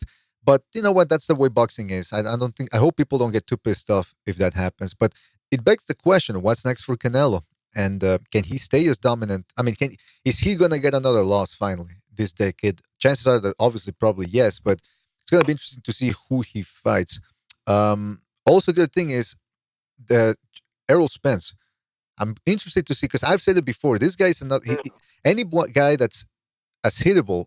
I'm not saying he's easily, I'm not saying he's a punching bag, but against the elite, that's where extraordinary defense makes you a pound for pound fighter or a top cream of the crop guy. And Errol Spence, I guess, if he does come back, because I'm not sure if he's going to come back against Terence Crawford or even against some of the top junior middleweights or even middleweights, that porous defense is going to cost him. So that's one guy that I can envision starting to pack on a couple of losses as he continues his career and as he continues to move up in weight. It might be a mental thing as well. So say if he's all healed, then he gets hit in the jaw again, he feels a little bit of pain with it. How does he react? Does he shell up? Does he fight negative? Does he quit? This is a mental game as well as the physical game. A lot of fighters just don't want it. Absolutely. I'll knock Gordon Ramsay out in under 6. Ah, come on. How tall are you, by the way? I'm just curious. What's that? How tall are you? 5'10", 11, something like that. 5'10", I'm 6'9", 6'8". 6'9", 280 pounds cut. No, because I was just wanted to make to gauge the height difference and all that. Because Gordon Ramsay apparently he's about 6'1", I believe. So I don't know about I'm the reach. 6'9", and so is my cock. Yeah. All right, there you have it. Also, the other thing was that. No, I say an inch or two ain't gonna prevent it. Yeah. Now that's the other thing is Deontay Wilder. How soon before he gets knocked down to the decade? 2 years, 3 years? Help me out. He's gonna get knocked out soon. Soon. Yeah. Under 3 years. I'm gonna say under 2022. All right, he gets knocked out. He gets knocked out in 2020. Yeah, no further than 2022. Well, I know Bucho keeps saying that he thinks Tyson Fury is going to try to knock him out this time. That would be interesting to see if maybe surprise. Because again, remember Martinez knocking out Paul Williams. Nobody expected that one. So you never know. A guy with a chin like Wilder, he could get knocked out. By the way, Fight Scout is asking a good question. That's another thing I wonder. Tank Davis, what's next for his career in 2020? I mean, in this next decade. Does anyone care? Does anyone really care? If he ever steps up and fights somebody with the pulse, he's getting his ass beat. And as far as Wilder getting slumped goes, listen, bro, I don't want to hear no more about how Wilder's improved and all this other hoe-ass shit. He looked trash in that Ortiz rematch. Trash. Agreed. The only time he didn't look trash is when he knocked him out. That was it. Yeah. What he looked like, he looked the same as he does in every fight. There's no improvement. Yeah, trash. I thought he looked worse in this fight than he did in the first one, bro. Straight up. I mean, you could say that because he didn't win a fucking round. He didn't win that one fucking round in the second fight. You could say he lost all six rounds, and then scored the one punch knock. Yeah, I had him up 6 or losing 6-0. I mean, but that's the thing, bro. He's only got to look good for 2 seconds, But yeah. You know what? Ortiz, you don't have to really do much. Yeah, that's the thing. In terms of some of the things, just real quick that we didn't touch upon. Andy Ruiz versus Joshua, the upset that we had last year, that was a big event in the last decade. That the rise That's got of to the be zone. the upset of the decade. Yeah, The probably. end of Klitschko. The end of Klitschko. That was another one. Yeah, the rise of the zone. The PBC poaching fighters from Golden Boy Promotions. That whole thing that happened in 2014. We've talked about that a bunch, especially when Jimmy's on. Canelo's rise as a top fighter. Because let me tell you something. At the beginning of 2010, when I saw Canelo fight Cotto's brother, I was like, nah, this guy's not gonna. He likes head movement and all that. But then again, he was only Me what? too, bro. I thought the same exact thing. And now look, it worked out for him. I think that he's a prodigy of the main, mainstream boxing, and they made sure that you're gonna get better, motherfucker. I don't care if it's fit. You doing it on it's organic, or we got to shove shit up your ass. We're gonna get you there. Yeah, that's actually how it works. But yeah, he did Yeah. even when he was beating Matthew Hatton, the small Matthew Hatton, and or Kermit Cintron and all those. I was like, let's see what happens. Even when he beat Mosley, I was thinking, okay, he beat up an old Mosley. What do you An want from him? old Mosley, yeah. Yeah. But then when he beat Austin Trout, I was thinking, okay, at least he's improving his defense. It was a close fight, but at least he improved his defense. And then by the time he beat Cotto, I was thinking, all right, this guy's definitely starting to put it together now. And so I was impressed with that. Yeah. See, bro, and that Trout fight, I had it 6 rounds of pop. I just gave it to him because of the knockdown. You're right. Yep. Yeah. That something. I think I had it something like that. I could see that fight. The 6-6, the knockdown wins the fight. Yeah, the Maybe open a scoring. 7-5. Yeah.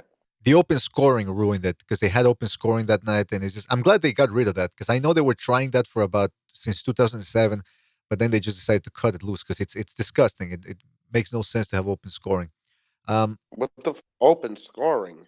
Yeah, don't you remember that WBC for a while they had open scoring where they would announce the scorecards after every 3 rounds or 4 rounds? Fuck all that noise. Nah, yeah, hell, So fuck the WBC.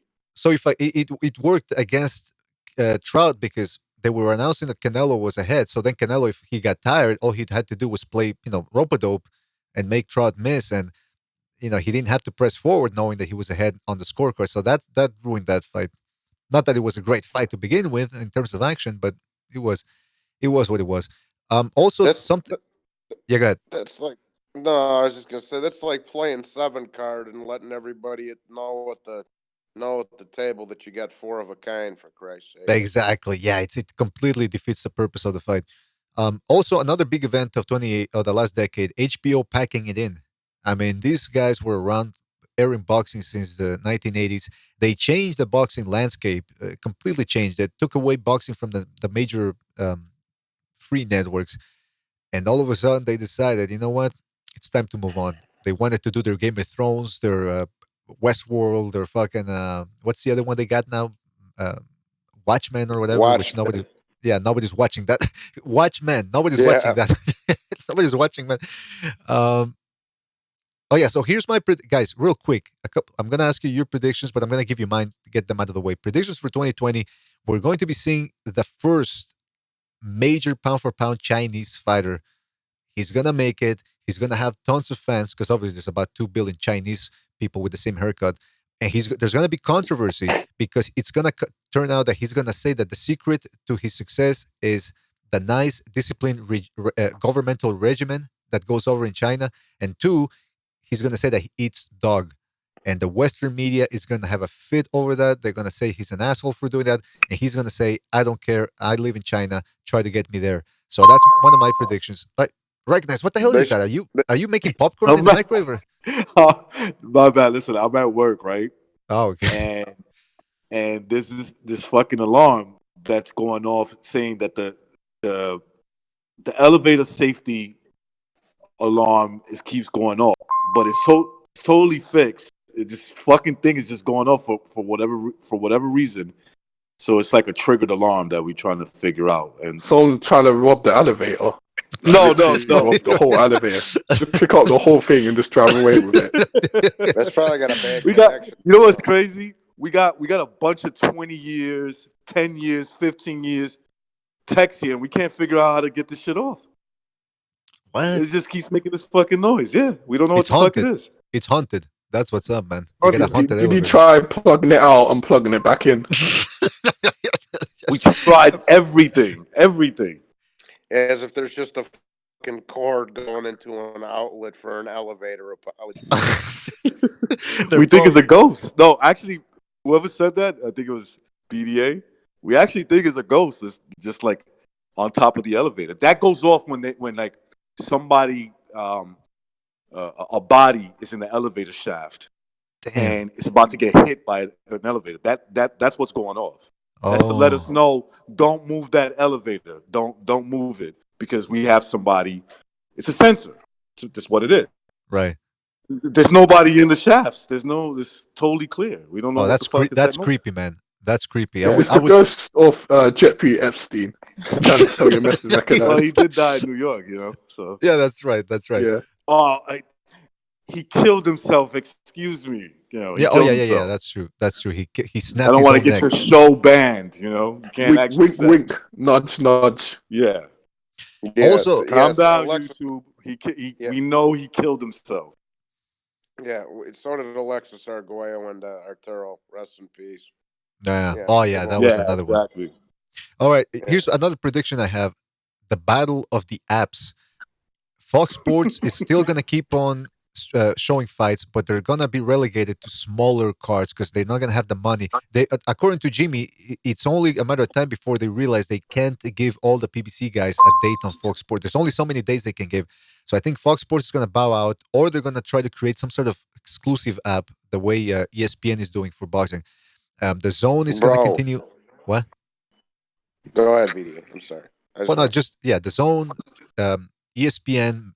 I'm pretty. Maybe another one's gonna come out, and that's gonna apply for every sport out or a lot of sports. It's gonna be application based. That's where the money is. That's where the access is. So that's my thing. And also another prediction I got for the next decade: Showtime. It's only a matter of time before Showtime decides. You know what? Just like HBO, we're out. No more boxing.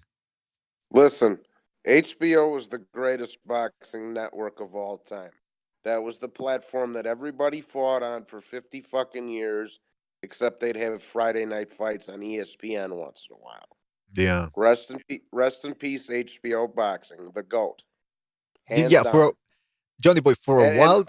Yeah, go ahead.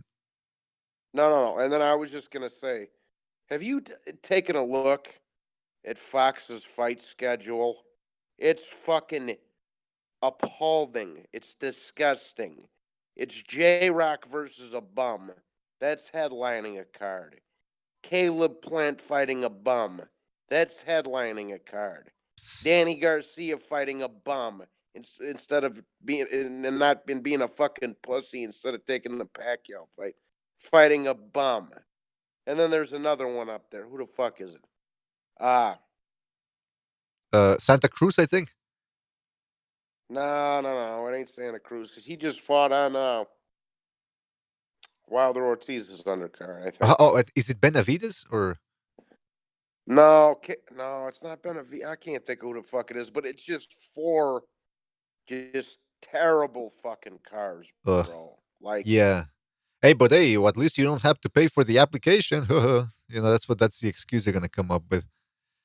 No, yeah, listen, it's not gonna last with Fox Sports, and that's the other thing about Julian Williams is he's fighting on Fox Sports because they had him on ice to face the winner of Charlo Harrison, but he probably said, listen, I'm not gonna fight those guys without a tune-up. I need another fight in between the Jared Hurd win, so they had to give him this spot, but they obviously don't have enough spots for all the PBC guys. I mean, Julian Williams had a great win, one of my favorite performances of 2019.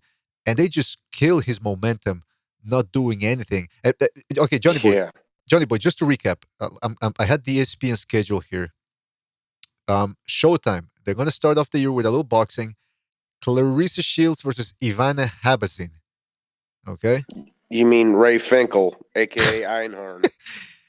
ESPN is going to have Jesse Hart versus Joe Smith Jr. All right, it's not a mega fight, but it's a lot better than what I just said. That's actually a good scrap, though, BDA. Yeah. Then on the Zone, Jamie Munguia, a.k.a. Goro, against Gary O'Sullivan. That, Munguia...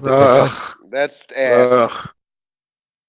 They're matching him Didn't up. Gareth Solomon get knocked out in 2 rounds by Lemieux last time we saw him? He did. One round. They're matching him up soft.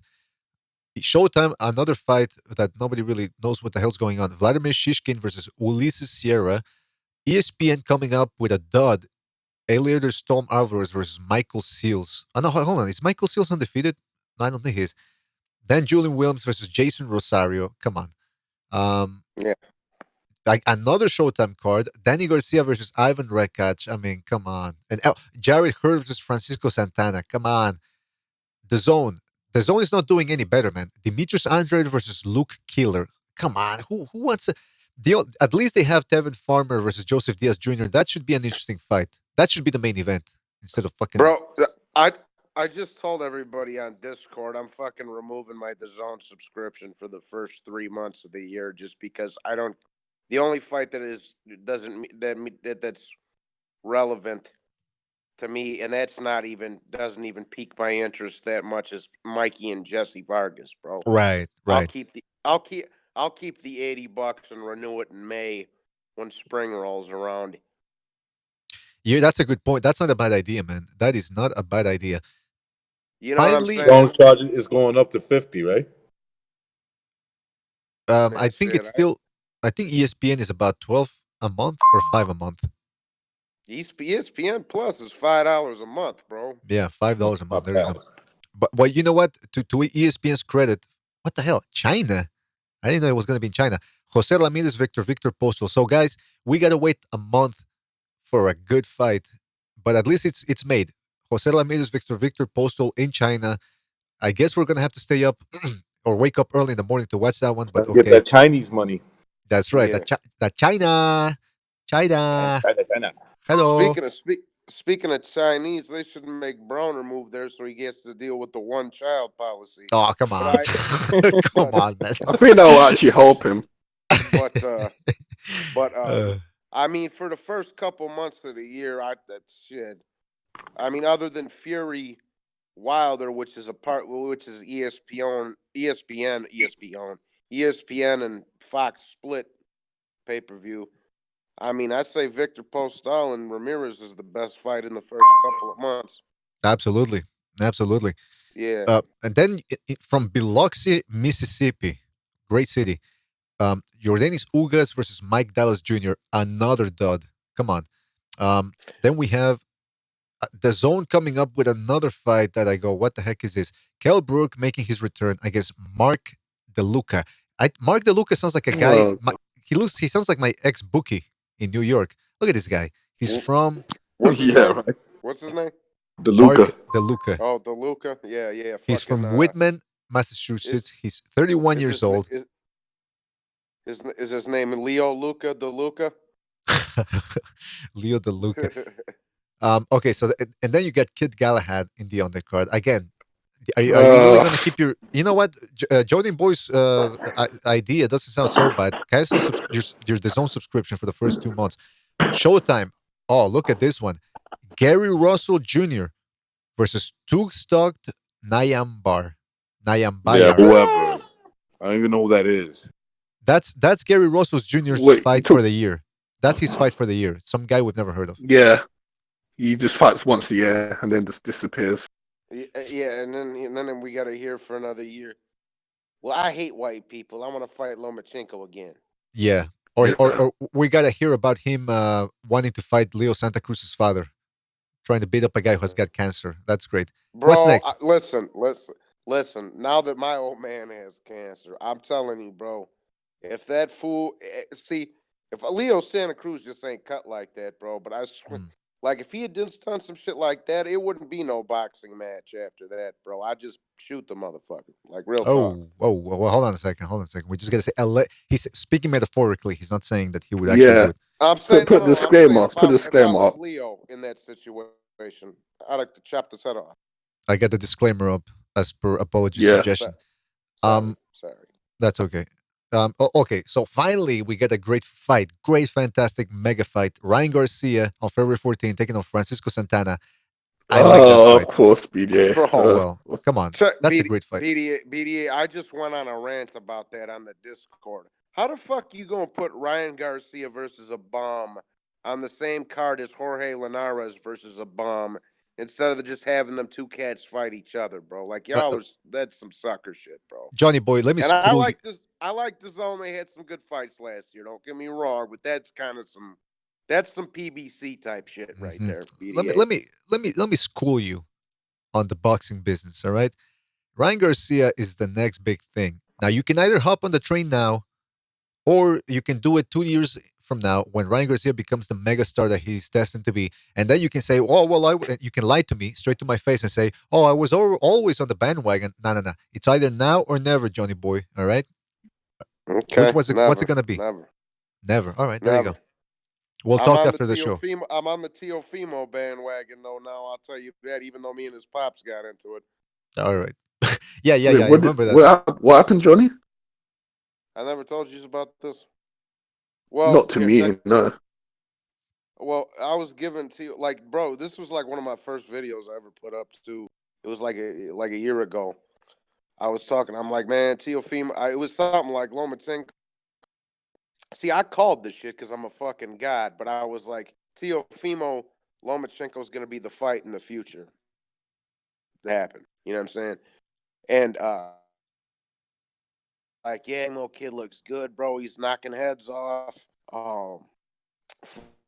Fucking, all I said was, I just don't think he's quite ready for Lomachenko yet. And this was a year ago. And you know it's one of his family members, bro, because I clicked on their profile and they got videos of them all up in their house and shit. Like, and I Yeah, it's fucking, probably him. and he was like, "Fuck you, bitch! My son's gonna knock that fucking bum ass Lomachenko out, nigga. You don't know shit about boxing." And woo woo woo. I'm like, bro, I was just giving your son all kinds of props, man. Like, chill out and with your fucking coked out ass. But it Man, is what it is, bro. Johnny That boy, was a you year make a lot ago. of enemies, man. You got that John Boy Boxing, or what's his name? John Boy, right? John, no, not John Boy. The guy that was on your channel the other day when Bucho was on and all that. Well, you got Bro, that kid was a fucking retard. He just screamed and said a bunch of racist shit, wouldn't let nobody else talk. Like, well, you and then he got was, that guy as an enemy. You got Gordon Ramsay as an enemy. You got now you're getting it on against Teofimos' father. I mean, you gotta take it easy there. You gotta take it easy a little bit. Now, well, I didn't bring none of them on except for maybe Gordon Ramsay. that's true. That's true. That's to your credit. Just I didn't ask for none of them enemies besides Gordon Ramsay and his flock of seagulls haircut. all right. Now listen. Before we gotta move on. We gotta end this under the 3 hour mark. Deontay Wilder Tyson Fury, Las Vegas, February 2nd, ESPN/Fox pay-per-view.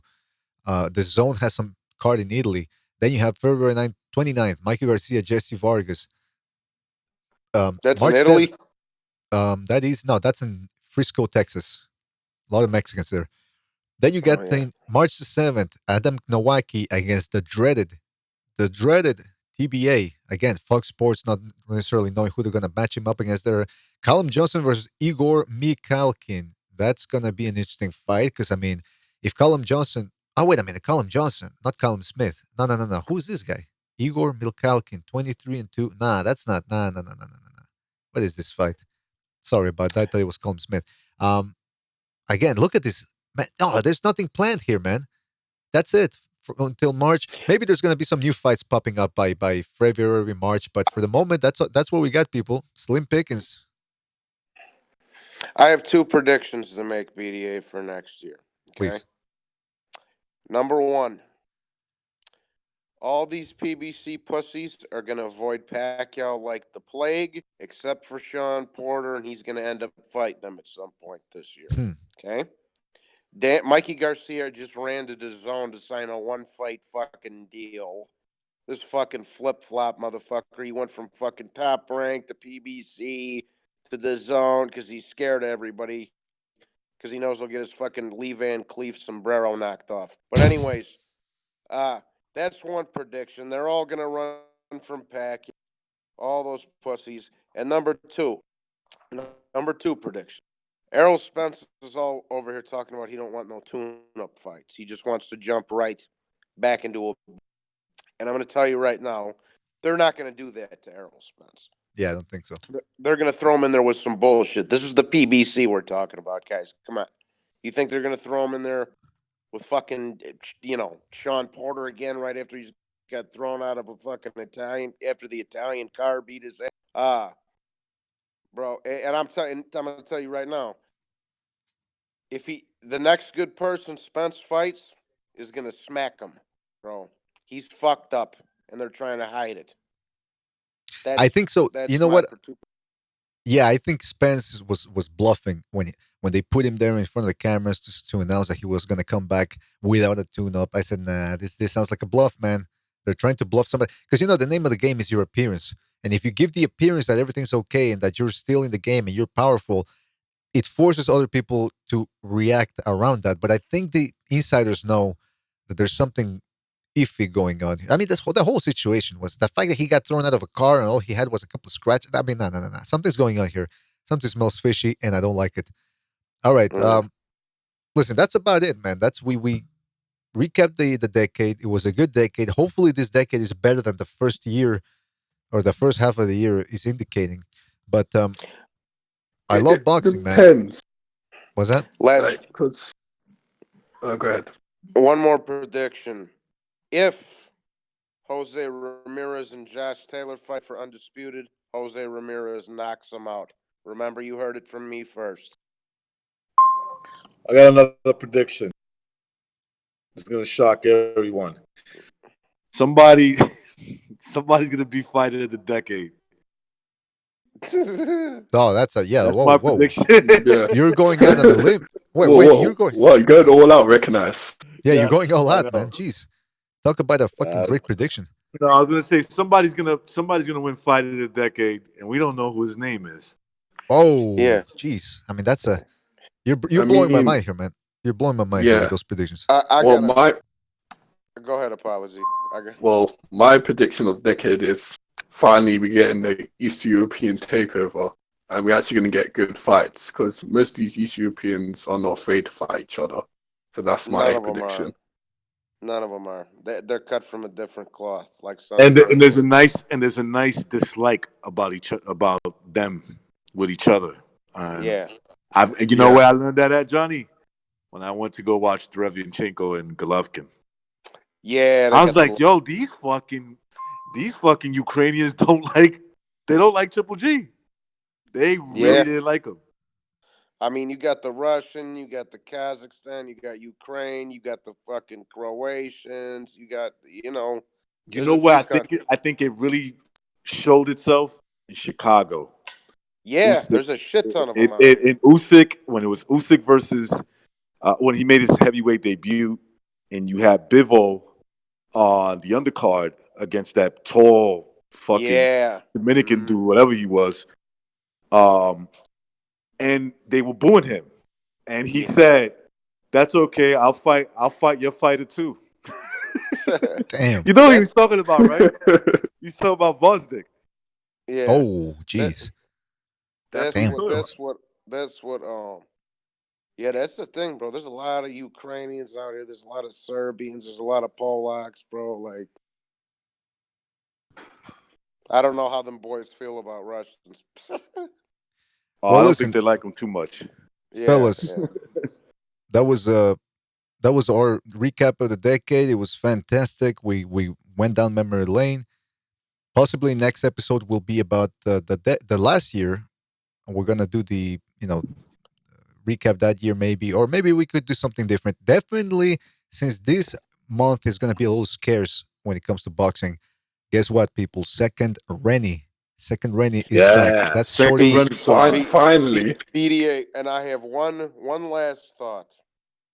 Canelo is gonna piss Sturdy again this decade. Calling it right now. I agree. I agree with that. I think he pisses somebody off, and then he pisses on himself. Yeah, that's a good prediction. Canelo's gonna piss his pants. He's gonna have a weak bladder in the ring, and he's gonna piss his pants. That's gonna be fantastic. He's gonna piss somebody off like Oscar De La Hoya one more time, and then the next thing you know, he's popping dirty. Yeah, because you got to remember, Canelo is only as good or as useful as the the big star that As he is. Oscar But if De he La Hoya starts, he keeps his secret. exactly. Oscar De La Hoya. Oscar's gonna lace Canelo's water with some coke, bro, and have him piss dirty. Watch. You never know, man. That's a good little trick to do. That's a good little trick. Listen, guys, thank you for joining us. Don't forget, go on over right now. If you're new to this channel, this community, go back, go to Second Renaissance. It's one of our channels. It's right there in the channel descriptions. Go there, subscribe. We're gonna be starting that up soon. It's not boxing talk. It's anything goes. Anything goes. This is That's where right. we make predictions. We talk about the politics. We talk about the past. We do everything. We talk about the fucking coming war. Theories. You know, the world is a volatile place right now, especially with this whole talk about Iran versus United States. I don't think it's going to happen. I would like and to talk about that. Definitely for sure. That's listen, a guys. topic I like to talk about. Read up on it a little bit. I'm going to put some links in on Discord so that we can all get started a little bit on some starter points for that. Because I don't want to go in there and then people go like, well, I don't know shit about it, so I'm just going to make fucking Arab jokes. Because that's what I had planned to do. That's what I plan to do. But I'm actually going to read up on it to have some things to say. So try to do the same thing. Pretty interesting. I'll just say one thing, Mr. BDA. It's Yes. pretty interesting when you read into that whole thing, what's going on over there. Oh yeah, there's a lot of facets to it. It's not what they tell you in the news. It's not just that. You know, Not what they tell you on the mainstream. That's for sure. It's never what they tell you on the mainstream. That's right. That's right. So listen, guys, thank you for joining us. Really appreciate it. I want to give a shout out to Apology Man, Johnny Boy, Recognize, Stu. Peace, everybody. Who else was here? Did I forget? Gonzalo wasn't here this time. I forgot him. Yeah, Johnny Boy. I don't think Gonzalo showed up. You had No, Stu. he did. Yeah. You had Apology, and that's it, basically. Yeah, That's Preacher. right. Well, I want to thank you guys for joining us. Really appreciate it. You guys make this show exciting and entertaining, and it's going to continue that way.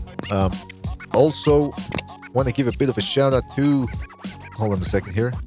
Where's my link? All right, everybody that donated with the super chat.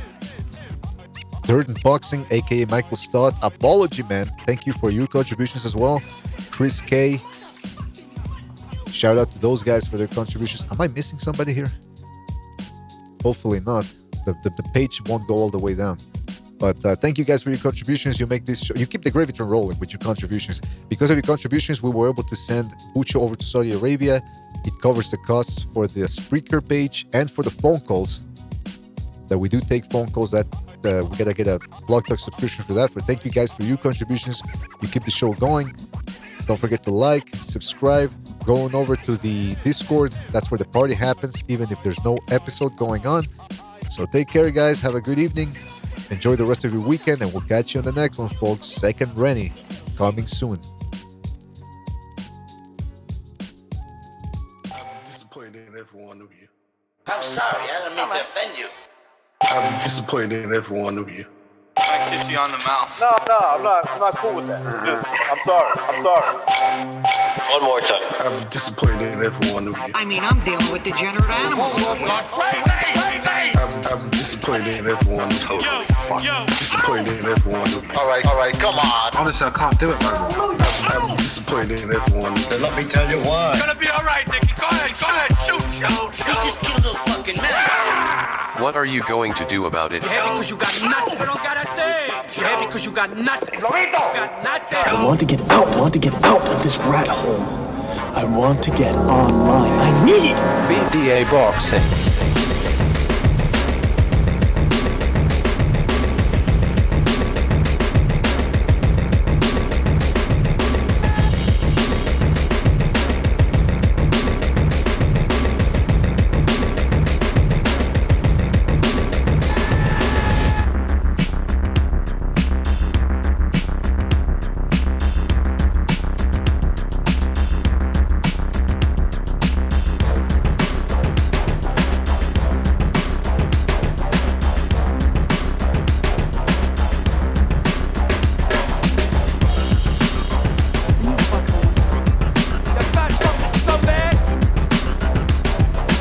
You believe this guy?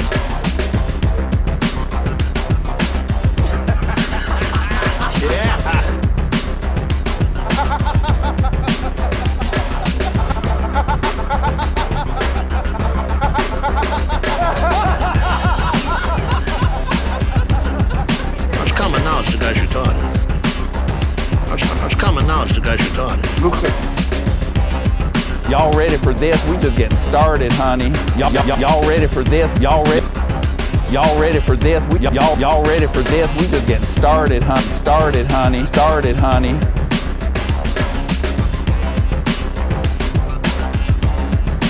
I don't want to see your fat face. Get out. Y'all ready for this? We just getting started, honey. Y'all ready for this? We just getting started, honey. Started, honey. Started, honey. Honey.